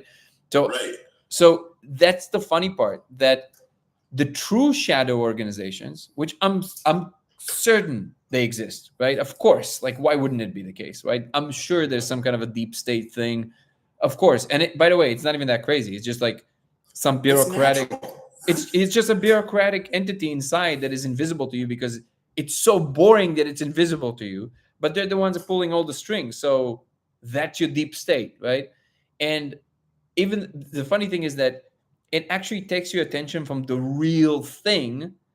But even there, I think the only thing that can get us out of it, like again, I can be this. I can't say that my jury is fully out on that. Like I didn't think about it too deeply, but something tells me that the bickering about this stuff online makes literally zero difference to what what would actually happen from it. The only thing that can change that is a complete paradigm shift, which can only happen if people first actually change their own behavior and start projecting that into the world, both in terms of what they see. Like you said, you create your own reality by what you see, but also by how they act. And certain behaviors are more infectious than others. Like if people see somebody behave a certain way and it looks like they're getting what they want, it incentivizes these people to behave like that too, which is why the virtue signaling thing works, is because if everybody just virtue signaling, then you want to be a part of that group because they get what they want. And I think that's ultimately what it is. But if from the get-go, you get yourself into a place for whatever reason, either your parents raised you really well, or you got lucky that you had a really influential teacher, or you got into some other, form of introspection or meditation that allowed you to isolate yourself when it's required, then I think that just by being able to step outside of this reward function mentality, which is just, well, I see that it's going to reward me, but I actually don't care that much. Like, and it's not because I'm antisocial, it's because I actually think that the bigger reward for me would be to live in this world in a way that I see the best possible way to be, and also in other people. And if the whole thing explodes, well, when I'm seeing the mushroom cloud, at least I know that I tried my best to be I always say, like, the person who always, like, the people who always warn you against everything, I always say, like, do you really think that it's going to feel that good that if the thing happens right behind you, to go for 1 second to look at somebody you happen to be around and go, see, I told you? It's like, do you think that's actually worth it for that one moment? Just live your life in a way that is enjoyable. And if it happens, hey, like, there's nothing you can do about it. So, but at least you enjoyed your life. And I feel, and did you want to say something? Sorry. So it's funny you bring that up, because I actually had a very visceral experience with something like that. Like I've been on this very weird journey of like lucid dreaming, astral projection, and all this stuff. And I have very consistent experiences. And there was a stretch of a few months where I would go to sleep And then I was living a whole other life in an alternate reality that was so consistent. I drew a map of it. Like I had a job there. I was at my guest house in Florida, and I was looking out my front door and I saw a nuclear bomb drop. And I remember just being like completely satisfied with every aspect of my life. And I didn't have any fear in that moment. And I just let, the cloud take me. And I will never forget that dream experience, or what, lucid dream. I don't know what you want to call it, but I'll never forget that experience because that was just as profound to me as any of the psychedelic experiences I've had. Oh, that's and crazy. giving me that just like complete freedom from any fear of death or anything. Like I experienced it. I experienced the worst possible scenario, and in that split second, I felt pure bliss. So like, that you can't take that away from me ever again. Like I know for a fact that when push comes to shove and everything is going to end, I felt so profoundly grateful and happy and content in that moment. I don't know how to explain it, but I woke up in what should have been a nightmarish dream, like covered in sweat. I woke up so happy and relaxed. It was amazing. Wait, like, were you it's aware? funny you brought that illustration up. Were you aware in that dream, or whatever you want to call it, in that alternate life? Were you aware that this is like an alternate life? Were you aware that you have a different one? It's this weird phenomenon where I kept getting put into this alternate version of me in a different like reality or timeline, but I didn't get any of the memories that came with it. So I was like trying to like pretend, because everyone else thought it was me, and so I was constantly like going through life trying to like suss out what the hell is going on and like how to pretend to be this other guy. And like I would be in like, I would just like, teleport into this body, and all of a sudden I'd be at work and everyone's like asking me questions, and I'm like, I don't know what my name is supposed to be, guys. Like I'm trying my best here to just pretend. And so it was consistently for like a long time. And it was a cool life. Like I wasn't mad about it. I was having a great time. But it was weird. It was a weird level of lucidity where I didn't necessarily have access to this memories. Like I didn't know that I was Jake, but I knew that I wasn't supposed to be that guy and living in that timeline. Maybe it was like a future version of me or something like that. I don't know. But I didn't have access to any memories. I was just like this weird observer guy that got downloaded into the wrong body like every night for a few months. Wow. So I've heard stories like this. I've actually know. Oh, before I tell you this, did you ever see the Jim Carrey story where he talks about how he was in Hawaii when the false alarm for the rockets was? Yes. Yes. Yeah, that's like, yes. I that completely understand. So wild. So I actually know somebody. I've heard these stories before. I think it was also somebody on Joe Rogan talking about, because with salvia apparently it happens quite often. I've done salvia; it never happened to me, and I think I'm happy it didn't. But I know somebody who he was in India when he was 21, and he did a mushroom trip, and then it was amazing. But then something happened, and something scared him, and then he basically like went kind of like apeshit. And people were like, whoa, calm down. And he was like, and literally like it was crazy. And then his mom had to like fly and like take him back.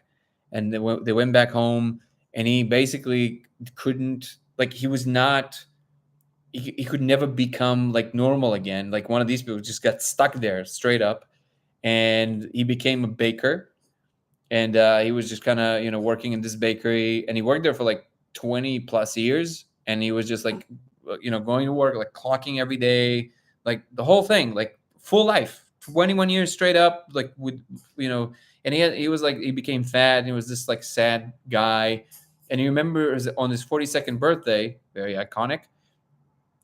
He had people did a birthday.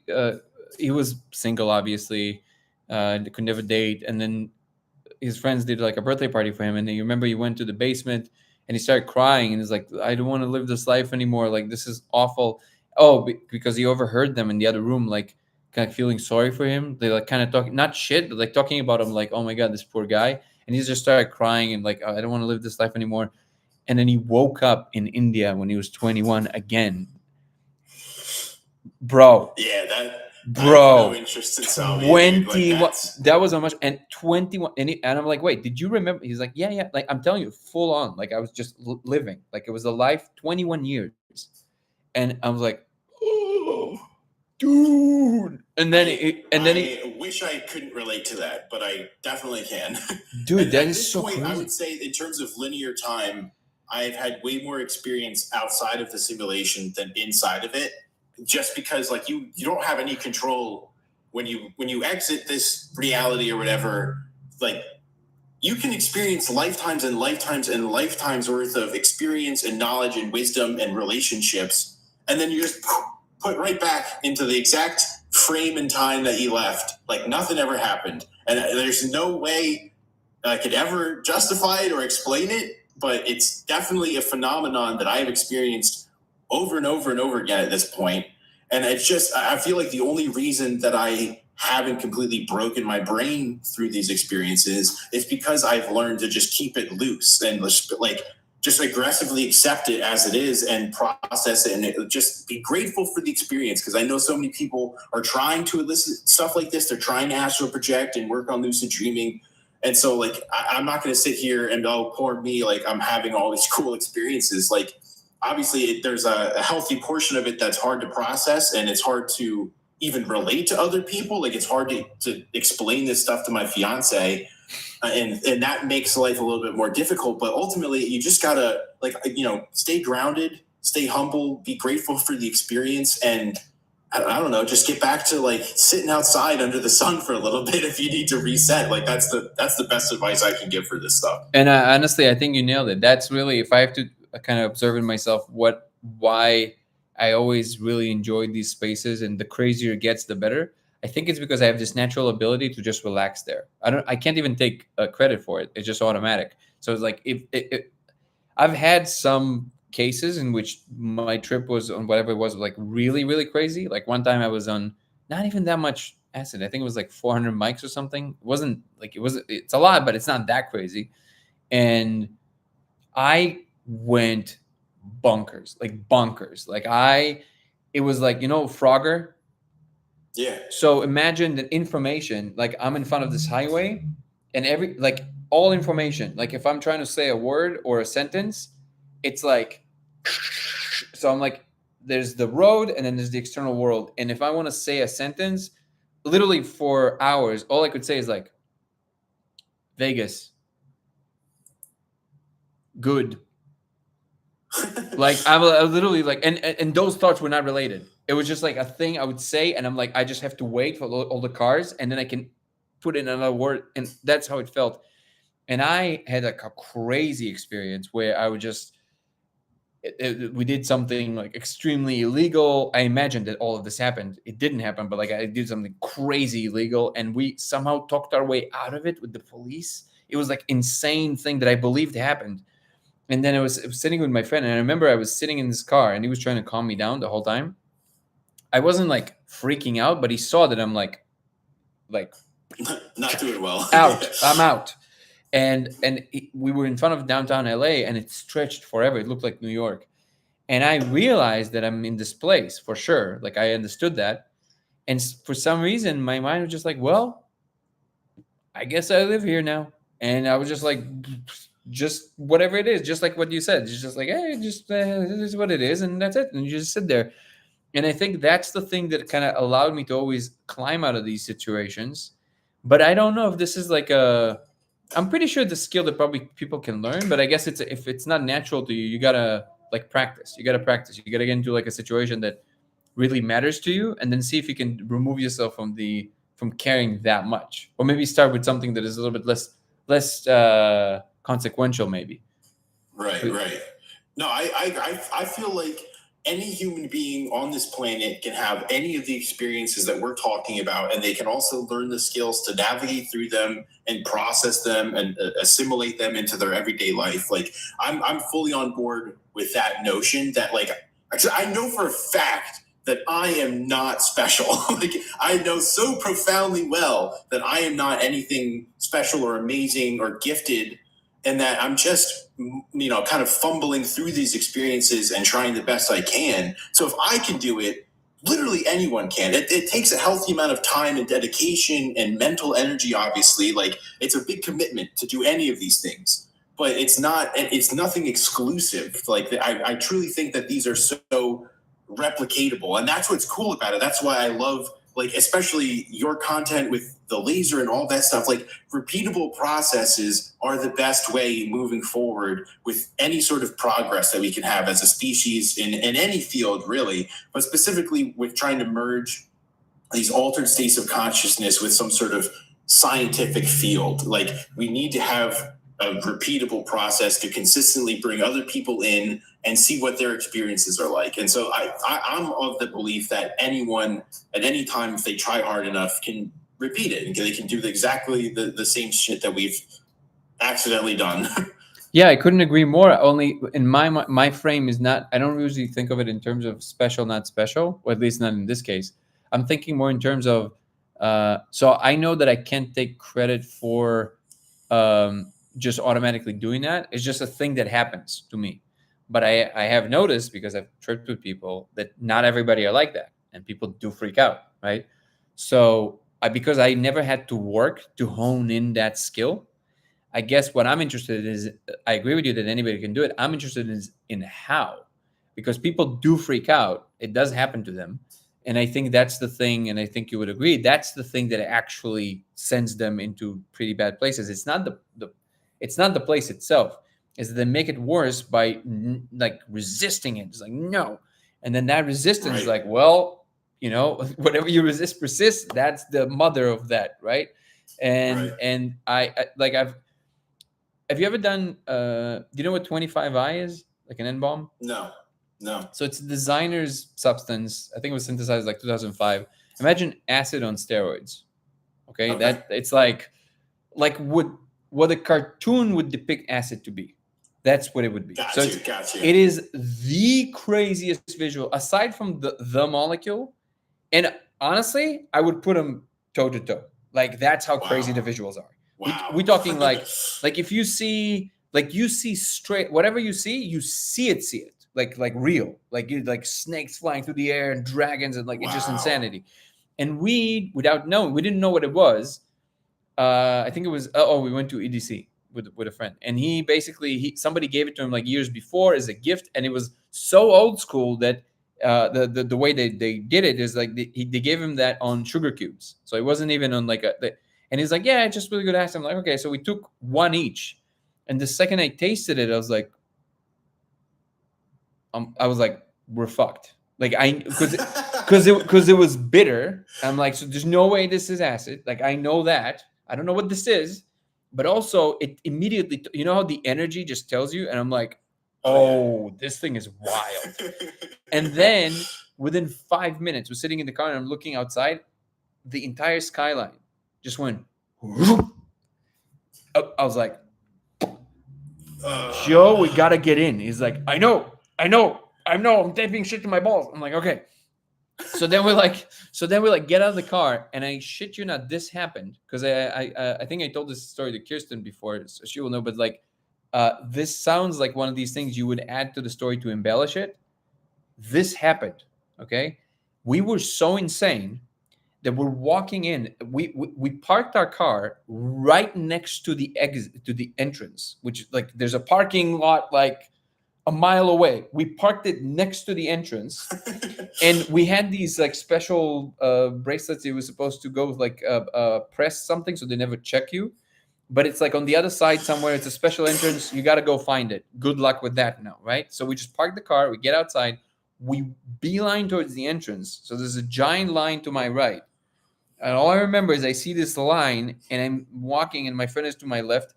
And we stepped over the separator. We stepped over it and kept walking. And I saw in the corner of my eye, one of the security guards started walking towards us. And then the other security guard grabbed him by the shoulder and went, just, no, I don't want to deal with that. This happened. This is how crazy we looked. Okay. The second we entered the thing, he went blind. So he just became blind for 2 hours basically, and I had to walk him down the stairs. But then the second we entered, there's this the synchronicities, which is insane. Fireworks as we enter, fireworks, and we're like, oh my god. So the reason I'm telling you all this story, it's the only time in my life, because I've always, I guess I later realized I've always searched for this, because I have this weird thing where I always know where north is. No matter how crazy it gets, I know where north is. I always know what's going on. And I guess that was the only time in my life that I saw that line. So just so you know, that thing, it's way more aggressive. By the way, everybody, like, I mean, I can't stop you if you, but this thing actually has an overdose limit. Like, it's not like you can actually die. We didn't know this, but we later discovered we took like a 5 people dose each, and the interference pattern was so crazy that I could not see my hand. Like, I couldn't see my hand, and I could see into the earth, into the sky. You know, the most insane thing you can possibly imagine. And it lasted for 40 plus hours. It peaked for 6. It was like what I'm describing to you right now for 6 hours straight. So, and I knew, and the whole time I was having a blast. And it was the only time in my life that I saw that line, that real line, where I knew that if I'm going to make a right, I'm not coming back. Like, or at least it's not going to be me. Like, I knew that. And, and I still will, like, just like, you know, woo, like playing around the thing. I don't know if I don't even think it's a healthy thing. Like, I think it's just like something that's actually not that okay with me. But I'm always interested to distill this. What is it, that thing that does make you like just calm down in the thing? Because if we can explain that to people, I'm certain that will resolve any really like bad trip. And just to tell you something, because something happened that it was truly one of the most insane things that ever happened to me. We had another friend with us, luckily, that didn't do any of that. Because if he wouldn't be there, I wouldn't be sure that this happened. But we ended up, after hours, I don't know where we were, we started yelling at each other because we both saw this thing in the core of reality that's doing the trial and error. The thing that goes, try, works, couple, try, doesn't work, continue, try. That thing, the binary thing, we saw it, and we both saw it, and we saw each other that we see it. So we started talking about it. So we tried to like explain it to each other, and you can't say it, right? So you try to explain. So we ended up on this weird plank somewhere above the main stage. I don't even know how we got there, but our other friend was with us. We were standing in front of like 50,000 people, and we look at each other, and there was this moment of like crescendo. There was like closing in, because we're just yelling at each other like Tasmanian devils. We're just screaming. And then at the end of this, we just go like, and we go like, now. And then we just said now at each other. The stage lit up, boom. And the DJ said the word now with us. He went, no. And the whole stage, and it was like a giant now on the screen at the same time. And our friend who was not on it, he was like this, and he just dropped his bottle of water, and he's like, and crazy tears started coming out of both of our eyes. And we didn't speak for the rest of the 40 hours. Like, we yelled at each other for like 5 hours straight. And then we just stopped talking. And we didn't talk for the whole, like, till the next day. That was one of the wildest things that happened to me. But I have to say that I don't know how I would react if I would have an alternate life. Because that to me sounds like a completely different level of crazy. I don't even know. Because it all sounds that sounds like so intense. Like you cannot ask for a bigger synchronicity than something like that. Like that's insane. That is such a cool story. But I relate a lot of these things to dreams. And from my own experience, I used to have like tons of recurring nightmares when I was a little kid. Nightmares, or do you mean like what is it called, the night terrors, like when you wake up? So I don't know if it was night terrors. It wasn't. The majority of what I'm talking about is like true nightmares, where I was being chased by evil things and like in haunted houses and all this stuff, just like terrified. And I used to be scared to go to sleep. And the thing that completely flipped it all on its head was I somehow learned. I don't know. I'm sure I was taught it by something, but I learned that if you just confront the thing that's chasing you, it's no longer a nightmare. It becomes a dream. Like, you could just, if you decide in the moment that I'm going to step back into the driver's seat and, you know, this evil witch or whatever that's chasing after you, you could just turn around and chase her right back. They do not like that. They will run away. And then I never had a nightmare again. And then I applied that same logic to all of my bad trips. Like I've had innumerable bad trips and horrible experiences. And I just lean into it. Like you can either lean away and it gets worse, or you can lean into it and be like, oh yeah, you want to give me a bad trip? You want to make me feel scared? Try it even harder. Like, what are you going to do to me? I'm fully submitting to this. I want to experience the bad trip as deeply as you could possibly go. Hit me. And then magically things get better. I can't explain that, but that's what happens to me. So I don't know, maybe that'll help someone else. Wow. Yeah, no, I think that's exactly what it is. It's just relaxing into it. But I guess it's like, just like with everything else, like, the whole thing with like, how are you moving your hand? Like, I don't really know. I know that we all know how to do it, or most of us know how to do it, right? So we just do it. So if I tell you move your hand, you know what that means, so you do it. But if I ask you how you're doing it, like really, what are you doing here? Like, I don't know. It just happens because I wanted to. I don't know. Like, you don't feel Right. every nerve doing the thing and moving the hand, right? You just move. So I feel like it's kind of like that. It's like you just relax into it, and Right. just knowing that it's possible might actually help people to just know that, no, you can totally just relax. You just have to choose to do that. I think you said it exactly right. I mean, in the end of the day, if you decided that bring it on, but not like I'm sure that you don't mean it like bring it on. It's like, because then there's like a negative thing there. It's like just okay, like I'm willing to accept whatever it is, and I feel that that's where Right. you become invincible. Right. And I mean, there have been so many experiences that I've had and shared that a lot of people with a Christian background will immediately, jump on and say, oh, it's demons. That was the demonic entity or what have you. And I literally lean into it. Like I would say, I don't care. I do not care if it's a demon or an angel or the boogeyman or whatever it is. I lean into it. I aggressively pursue it because I want to experience everything. Like, I feel like I am a good person just as much as I'm an evil person. So who am I to judge anyone or any entity or experience or anything? So like, I like one of the videos I made about taking magic mushrooms at a Post Malone concert, and I had this like scary alien black goo creature kind of attack me. And I just leaned into it. And I was like, all right, if this is going to be, I still want to enjoy the concert. So like, come along for the ride, buddy. Like, you want to, terrorize me. That's fine. Like, let's enjoy the concert together. And then immediately everything turned around and I had a really great trip after that. But like, you could so easily experience something like that. And then it just compounds in your mind. Like, oh my God, it's a demon. It's a negative entity. They're sucking me. They're feeding on my fear. It's like, well, yeah, because you're building that yourself. You're compounding it by assigning that kind of evilness to it. Like, just experience it, just lean into it, embrace the situation. There's no going back. Like, you have to wait until you sober up anyways. So just, enjoy it. Even if it's horrible, there's going to be some benefit. There's going to be some positive. Usually my most profound, like my favorite trips were the ones that you would typically classify as a bad trip, but I learned so much more from those. So I love it. Like, if I get, attacked by some evil entity, cool. Like that's I'm going to learn a lot from that, to benefit from that. So I don't care anymore. Wow. Yeah, I think that's, by the way, it's interesting with Post Malone, because Post Malone, he is interesting to me because he seems to be such a light being. You know what I mean? Like, he's such a positive dude. But like the appearance and everything is so what's the word? It's kind of like, it's not dark. It's like dirty. It's like dirty. It's like dirty. Yeah. It's get down and dirty.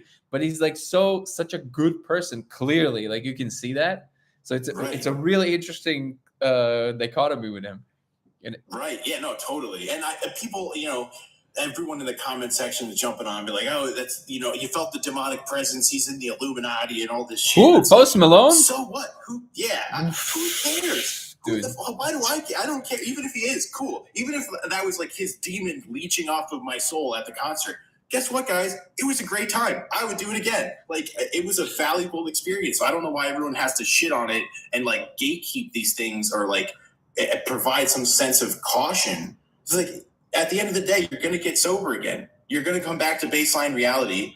So just enjoy it. There's a reason why we're experiencing things, because usually we're the ones generating the experience. So I don't know. It's yeah. There was a lot of people who kind of jumped on that bandwagon, saying, I was experiencing like the dark entity of Post Malone. I was like, well, guess what? It was a fun time. So with all the people that report all the bad trips at home, whose bad energy is that then? Right, exactly. It's your own. Like you're probably confronting something internally, and that's why it's being made manifest in a more visceral sense on psychedelics. So confront it. Like you're gonna have to confront it one way or another, and it's much easier to confront when you have a visual representation of the thing.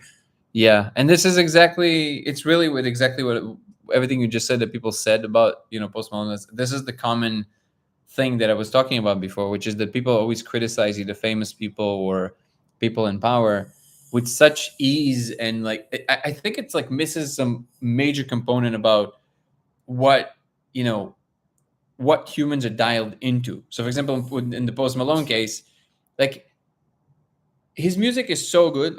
You can have this like good of a vibe of music, and even if you don't appreciate the music, you can see that it's like clearly good, right? Like he's a really good artist. Okay, you don't get to be that with any of or the majority of your brain power going towards like, how do I use this to manipulate people? It's like, no, you just focus on the music. You just do music. You just do what feels good and right. And the same, like this is in this comment section, at least this is where it's going to get me into a little bit more trouble. But like, this is the same when people hurl criticism towards like Elon Musk, right? It's like billionaire, bad. Just look at him. He's just all he cares about is these things working. That's it. He doesn't care about anything else. Okay. Right. And also, by the way, why probably causes a lot of friction with basically anybody who ever works for him, because he doesn't care about how you feel. He cares about this thing working. That's it, right? So then there's such a deep like non-appreciation of like people who are like really good at something, that the only way to get there is if you put all your attention on that thing. If you put any of that attention, is going to start leaking towards like, how do you then utilize this to control this or to control that?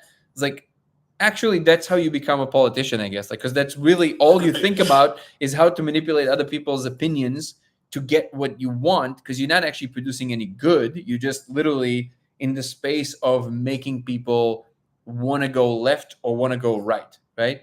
But it always drives me crazy that whatever you think about. Let me see if I can think of a person that let's say have a more of a negative opinion of, but I can still understand how they. I don't know. Like, for example, I don't know. It's gonna be. I don't have a lot of people that I like have that much of a thing about them, but like, okay, so I guess in that sphere, like I guess I would say Jeff Bezos kind of rubs me a little bit more the wrong way, just as a person. Right. He just doesn't seem like his laugh, whatever it is. But I know that, like, truly all he cares about is that thing working. Like, I know that. Like, there's no, like, extra thing. And then he gains the power, and then maybe, I don't know. It's just so clear to me that you can't be both, like, super successful, this one thing that you made work against all odds, and at the same time also, like, being this conniving creature who, like, you're trying to think how it's going to manipulate everything else. It just seems to, like, completely collide for me. I don't know. Right. No, I totally agree. I feel like you can assign any sort of intention to anything, and if you want to make something bad or evil, you can, and then you'll start to see things reflect that back at you. And like one of the experiences that I had at that Post Malone concert was I started to, like, before I had any contact with like this dark, gooey alien guy, I was watching everyone in the crowd have this like energy pulled. I was at this weird blue, like their souls were getting sucked out and flowing on stage towards Posty. And everyone was commenting like, oh, that was a energy harvesting ritual. And I just sat there. I'm like, yeah, isn't that the point of a concert though? Like I went there to, join in the energy and feel the crowd. And like, that's the whole point of this, is to like, push my energy towards a common goal with this whole crowd. Like, but also, cool, it doesn't have to be evil. If the artist does not, they thrive on the energy of the audience. That's what makes a concert versus watching it on the screen.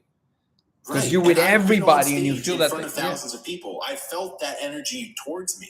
it's not evil. It's just how it's so profoundly beautiful being able to connect to many human beings all at the same time. There's nothing that ever comes close to that. That's why people get obsessed, and that's why it becomes their only focus in life, is because they're always chasing that high. It's like a psychedelic experience, being able to connect with that many people and make them feel good and move and sing together in harmony. Like that, we can't really measure a lot of the stuff that's going on in a concert like that or an event like that. And so, yeah, it's just funny to me that people will hear about an experience like that and automatically sign an ill intent or it's evil or something like that. And it's like, sure, that's an aspect of it that you could probably think about if you wanted to, but you could just as easily choose to think of it in a different way, and that it's a really beautiful thing that you literally paid for. Like, I literally bought the tickets to have that experience. So I don't find it evil or scary at all. Yeah. Do you see the world as exciting, or do you see it as fundamentally evil and scary? Like, which one is it? Because I think that you can literally look at any situation this way. You can look at something as exciting, or like we're in this human experience that is messy and crazy, and sometimes we mess up and we have to fix it and all that stuff, and there's excitement to it. Or it's like, oh, it's all going to shit, man. It's like, well, you're gonna have very different experiences of life, but the situation is the same. Exactly. And even like we could take something as extreme as the Illuminati or the deep state or whatever you want to call them. And I'm sure I'll probably get shit for this viewpoint, but I'm just kind of expressing the overall feelings that I have on a subject like this. Like, when I think of the deep state or the Illuminati or something like that, like, obviously, I'm cautious about what their actual goals are and how they're accomplishing them. But ultimately, I would be way more scared if there wasn't something like they would be more terrifying if everyone who's in charge is completely, disconnected and disjointed. They're not communicating. They don't have a common cohesive goal or theme that they're pushing towards. Like, that's more terrifying to me than having like what naturally pops up in human life and in these social circles is like, you bring people that you like into the fold. If you have a family business, you're going to hire your family, you're going to hire your friends, you're going to support each other. That's what should naturally be happening. And obviously it can get carried away into these, more higher authority groups, and it can get, tyrannical and all those things. But ultimately, like, that's the natural progress of human society. That's always how it's worked. We're always going to be collaborating and bringing people in on things that we know and trust and love. And so, yeah, maybe it manifests itself like, a secret shadow group. But that to me is the better alternative than no one running the show. No one's talking about it. No one has any goals, or they're moving towards something like that. I don't know. That's just how I know, but to be honest with you, I actually think it's the latter that is actually happening. So it's you have groups of interest for sure, right? And you have I guess you can call them the truly demonic ones. Like if which I think there's every reason to believe that it is the case at this point. I think it's not even a crazy thought. I think at this point, the whole Epstein thing, right? So like, I'm pretty sure there's really good reasons to believe that actually is going on or was going on. So there seems to be some kind of a underground network of some sort that has to do with the most powerful people. And if it involves something like trial and like traffic and all that crazy shit, okay, okay, I'm with you. If we can figure out how to make that stop, remedy this, yes, we should definitely act, because somebody is actively getting hurt. Okay, immediately. Yeah. But and I always use this as an example because I don't have a better one so far. But as much as I love George Carlin, was one of my all-time favorites, this one point that he always made about, like, let me tell you about the freedom you have. You have 13 types of bagels. That's the freedom you got, right? And I'm like, yeah, but 13 bagels is kind of cool. Like, the chances, what's the problem here? Like, if you're saying that the bagels are there to distract you from like the big things that are happening up here, so you don't actually notice, so you don't do anything about it, I don't think you fully understand a hierarchy of power. Because the bagels, if they're right here, the thing that you think it's supposed to distract you from is so far away from you. Even if you look up, you wouldn't see it. You don't need the bagels for that, right? If you would start playing on these leagues, and all of a sudden you start feeling that ceiling. Okay, now you can be somebody who can, voice this or that, which I actually think that this is exactly what the position that Elon takes very often, because he's literally competing with governments, right? So I'm sure he feels some of that pressure. But for you and I'll take the 13 bagels. Like, it doesn't stop anything from you from you doing it. And again, it does not mean for 1 second, this attitude that you just expressed, it does not mean for 1 second that if there's something that I'm noticing that is under my control to any extent, let's say, we gain a voice, we become pretty known, we have pretty known shows, blah, blah, blah. What I say actually matters. Some people listen and act on it. Okay.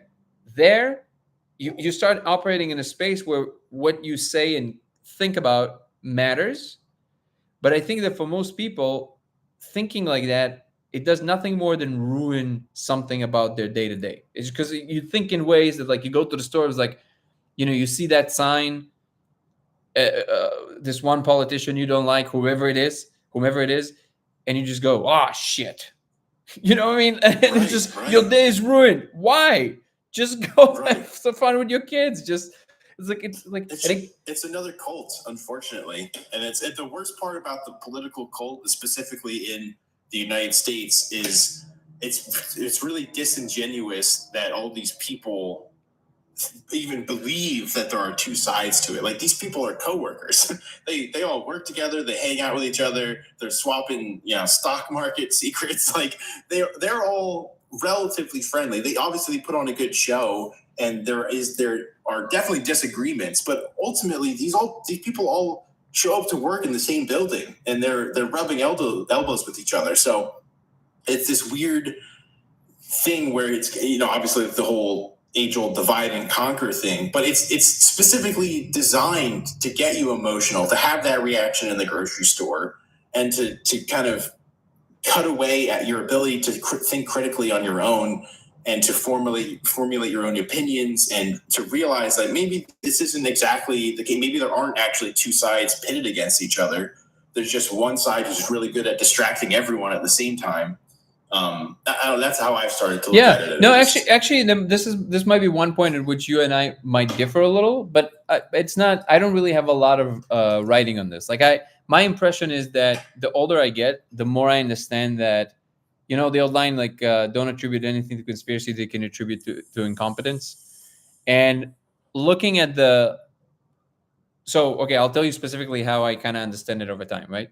The more things I get involved in, the older you get, you have more experiences in which you think something is an elite version of something. And then the closer you get to it, or you experience it for longer, either it's how a company operates, or in your own life, you get into a particular business, and then you see certain levels. And then when you get to the higher levels, you all of a sudden are like, oh, that was it? So, like, you start to understand the humanity of everything, right? You kind of see the cracks, the nonsense in the polished product at the end. And then the more you have this experience, I'm starting to understand is like, so it is true that there's facets of the government that are supposed to work as, that's how it's supposed to be, by the way. That's not like a conspiracy theory. Like, a healthy democratic society, you have Democrats and Republicans, or left or right, or whatever parties exist. They're supposed to oppose on an ideological level, but not on a functional level. They're supposed to still be interested in the same, like, they're supposed to meet and have the conversation and be friends. That's what's supposed to happen. Our best interest as a common interest. Exactly. But I actually think that what happened in this case is that there is this, all of a sudden, this divide because of how intense things became, right? And I don't like. I think that if you want to postulate that somebody is kind of puppeteering this whole thing from the top, it's attributing. I can be wrong about this, of course, but it feels to me, my intuition tells me that it will require a level of coordination that is superhuman. Like, because the number of chaotic elements here, they're so enormous that if you want to say that there's like overshadowing thing that actually makes it look like they're fighting, but they're not, I feel like that's almost on the cusp of believing in magic at this point. Like, I think. So I actually think that, there's tomorrow I'm going to this Vipassana retreat. I met this beautiful old man that was helping me sweep the kitchen one time in one of my retreats, and I discovered he was one of the first. So there was this guy Goenka who brought Vipassana to the West originally, okay, and this guy that I met that I'm telling you about, he was one of his first students. So he's been practicing for like at that point it was like 60 years, both with his wife. They were like a couple of young hippies, and they started studying in India, and then they brought it. They helped them bring it to the U.S. They helped them build a lot of the centers. He was personal friends with Ram Dass. Ram Dass used to stay at his place. Like he has a history, right? Like he's and he was the most humble person I ever met. Like it's crazy. He would That's just like cool. show up every day. He's like, "Hey, boss, let's sweep the kitchen," that kind of thing. That's amazing. And then we visited them after the retreat. We went to visit him and his wife, and then they had a picture on the wall. I took a picture of that because it was. I think that's how I see the world now. And there's a monk sitting on a little like leaf on a lake, and it says, "Don't worry, nothing is under control." And I love that. And I think it's exactly what's going on. I think that the true things are so complex. Yes, again, of course, you have corporations that want something. You have big pharma that want something. But I think that ultimately, us seeing them as a parasite is actually much more corrosive. Like, if we don't believe in our institutions, there's no more civilization. And if you believe that we should just sit again back in front of the fire, and that's all we should do ever as humans, okay, then you're absolutely correct. Not you as you, like any person who holds this opinion, then you're absolutely correct. You're right that we should just dismantle all of these things. I don't share that view. I think that humanity, there's a reason why institutions is the best way we so far found to collaborate on a big scale. Is it the best one? Of course not. We're working on it, right? And eventually we're going to have to come to some kind of a system that is better and also takes into account individuals and doesn't just it's not like a machine that doesn't care about human beings. I agree with that. But ultimately, a person cannot build an iPhone. A person cannot build a spaceship. You need society for that. You need organizations, and you need institutions to do that, right? And if we are to pass the intelligence test that is placed in front of us in the form of eventually the sun becoming a red giant and engulfing the earth, and by the way, it's totally natural. Exactly. But so you're gonna burn in flames totally naturally. So, and people say, yeah, but it's in 1 billion years. Yeah, but if you don't stop at some point, if you don't start at some point, you're never gonna do it, right? You have to be able to get off the planet at some point. And by the way, take all of life with you. So depending on the level of magnification, how wide you want to zoom out, what's his name? Forget this guy's name. He has a great channel. I'm sure you know of it. The guy that does all the cymatic stuff. And what's his name? Oh, Tyler. Tyler is something, right? Yeah. Great channel. I forget the name of the channel, but you guys probably know. So if you look at the Chladni plate, right? When you vibrate the sand, it gets into a structure. But then when you amp up the frequency, so higher frequency, you don't go from structure to structure. You go structure, chaos. There's a period of chaos, and then only when you reach the next stable point, there the new structure, highest structure. But there's always chaos in the middle. So I think that's what always happens when you move between the levels, and it's chaotic because you don't know how to figure it out. Oh shit, how do we do this? I don't know. Quickly, right? So like we're still designed in our genes to only operate the best and feel the most healthy around about 100 human beings, like small societies. So how do we now, with everything we know, engineer a system that caters to this fact? Can we build cities that create these little, like the buildings are not like rows of doors, but somehow they have like little hubs that contain the right number of people that create these little community vibes. So people are healthier psychologically and they know their neighbors, but they still live in a big city. So can you find like solutions for these things? And it's all based on correct knowledge of whatever is going on. So the reason I'm saying all this is because I feel that even though there's all these like, things that we suspect, like big organizations, without them, we have, at least in the modern world, we don't have the modern world. So if you believe that we should not keep advancing and stuff, then yeah, you're absolutely correct. But I think that for me, I want to see us going to the stars while still enjoying great fruit and great talks and songs around a campfire. All of that. You can have that on a new planet. How's that?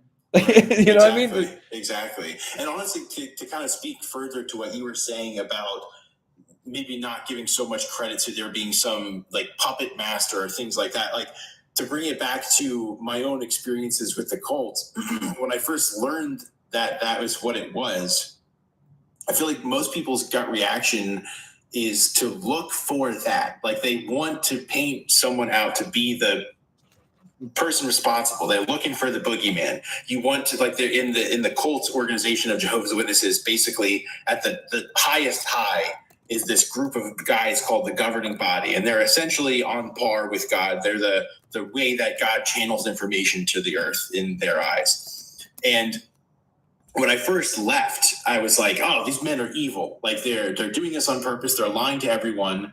And then as I did further research and thought about it, I was like, oh no, they think it's real. Like, it's so much worse than that. Like, it's sadder than that. The reality is, like, they're victims just as much as I was a victim to this cult ideology, to thinking that, to giving someone something too much credit as an idea and kind of taking it into their own ego. I feel like that's what that could, you can apply that to anything, especially politics and all these other super divisive topics. Like, in the most extreme corners, it's not these people orchestrating some sort of great divide and conquer. I will totally acknowledge that and give you that. It's more so that these people genuinely believe it. Like, you can get caught up in any sort of pocket of ideology, and that becomes your visceral truth, and then you start operating from that perspective. Exactly. So you operate out of fear or out of love? It always comes back to that, right? It's almost like this Right. one truism, but it's always true. Like, do you see it through Right. love, or do you or through excitement, whatever word you want to, positive word you want to put on it? Exactly. Or do you see it through all the negative stuff? It's like, oh, it was the energy of Post Malone, who's dude.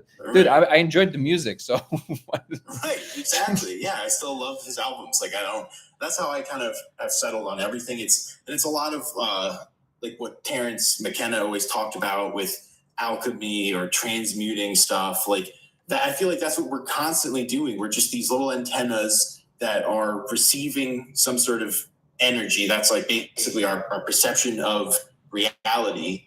And then there are these emotions that bubble up, and we kind of lean on those a lot of times as some sort of measuring stick to interpret what we're perceiving.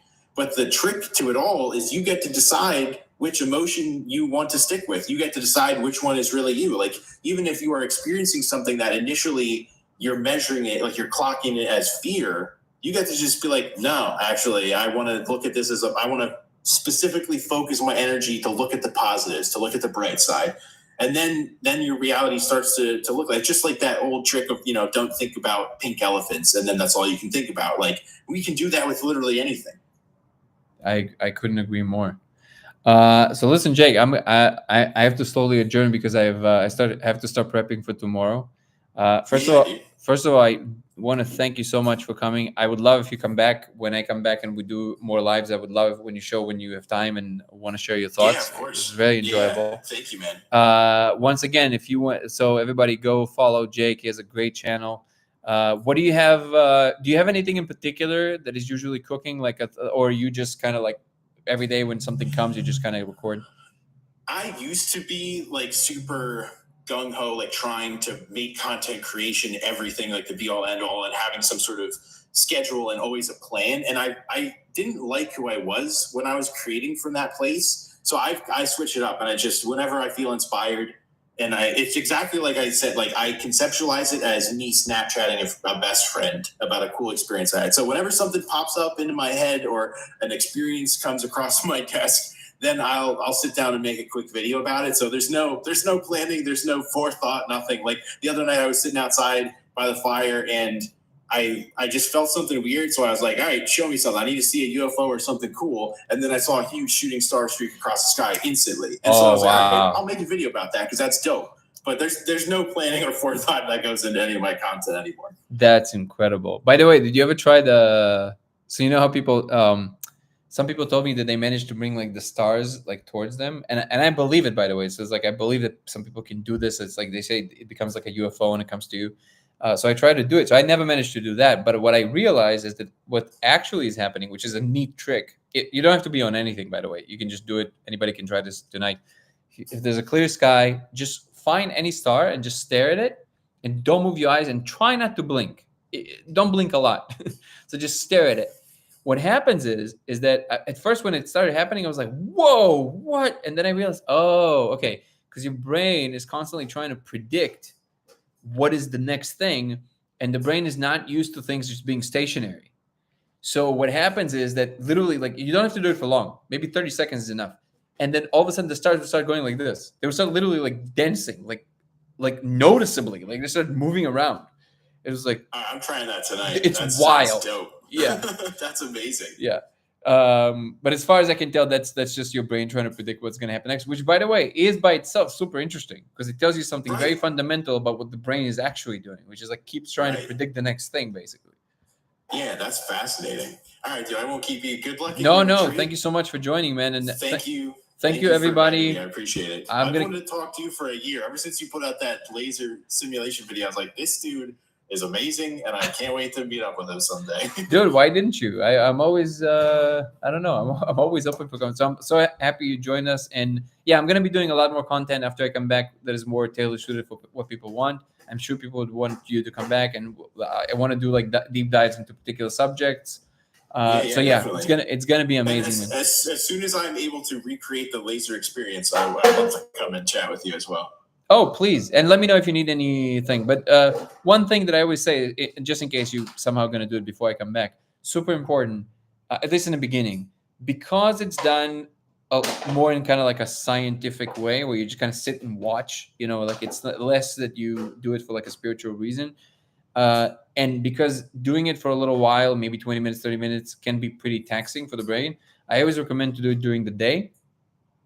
It's just easier to both focus. You don't need to do it in complete darkness. It can be like in a ambient light is actually better because you see it easier. There's not so much contrast. But yeah, that will be the main thing I would say. Doing during the day, it feels better. It feels more clean, and it's also easier on your mind. All right, beautiful. Thank you, man. I appreciate that. I'm so excited to try this. Amazing. All right, everybody. Peace and love, and I'll see See you you in guys. 11 days. All right, YouTube. Thank you so much, and I'll see everybody on August 5th, I think. Peace and love.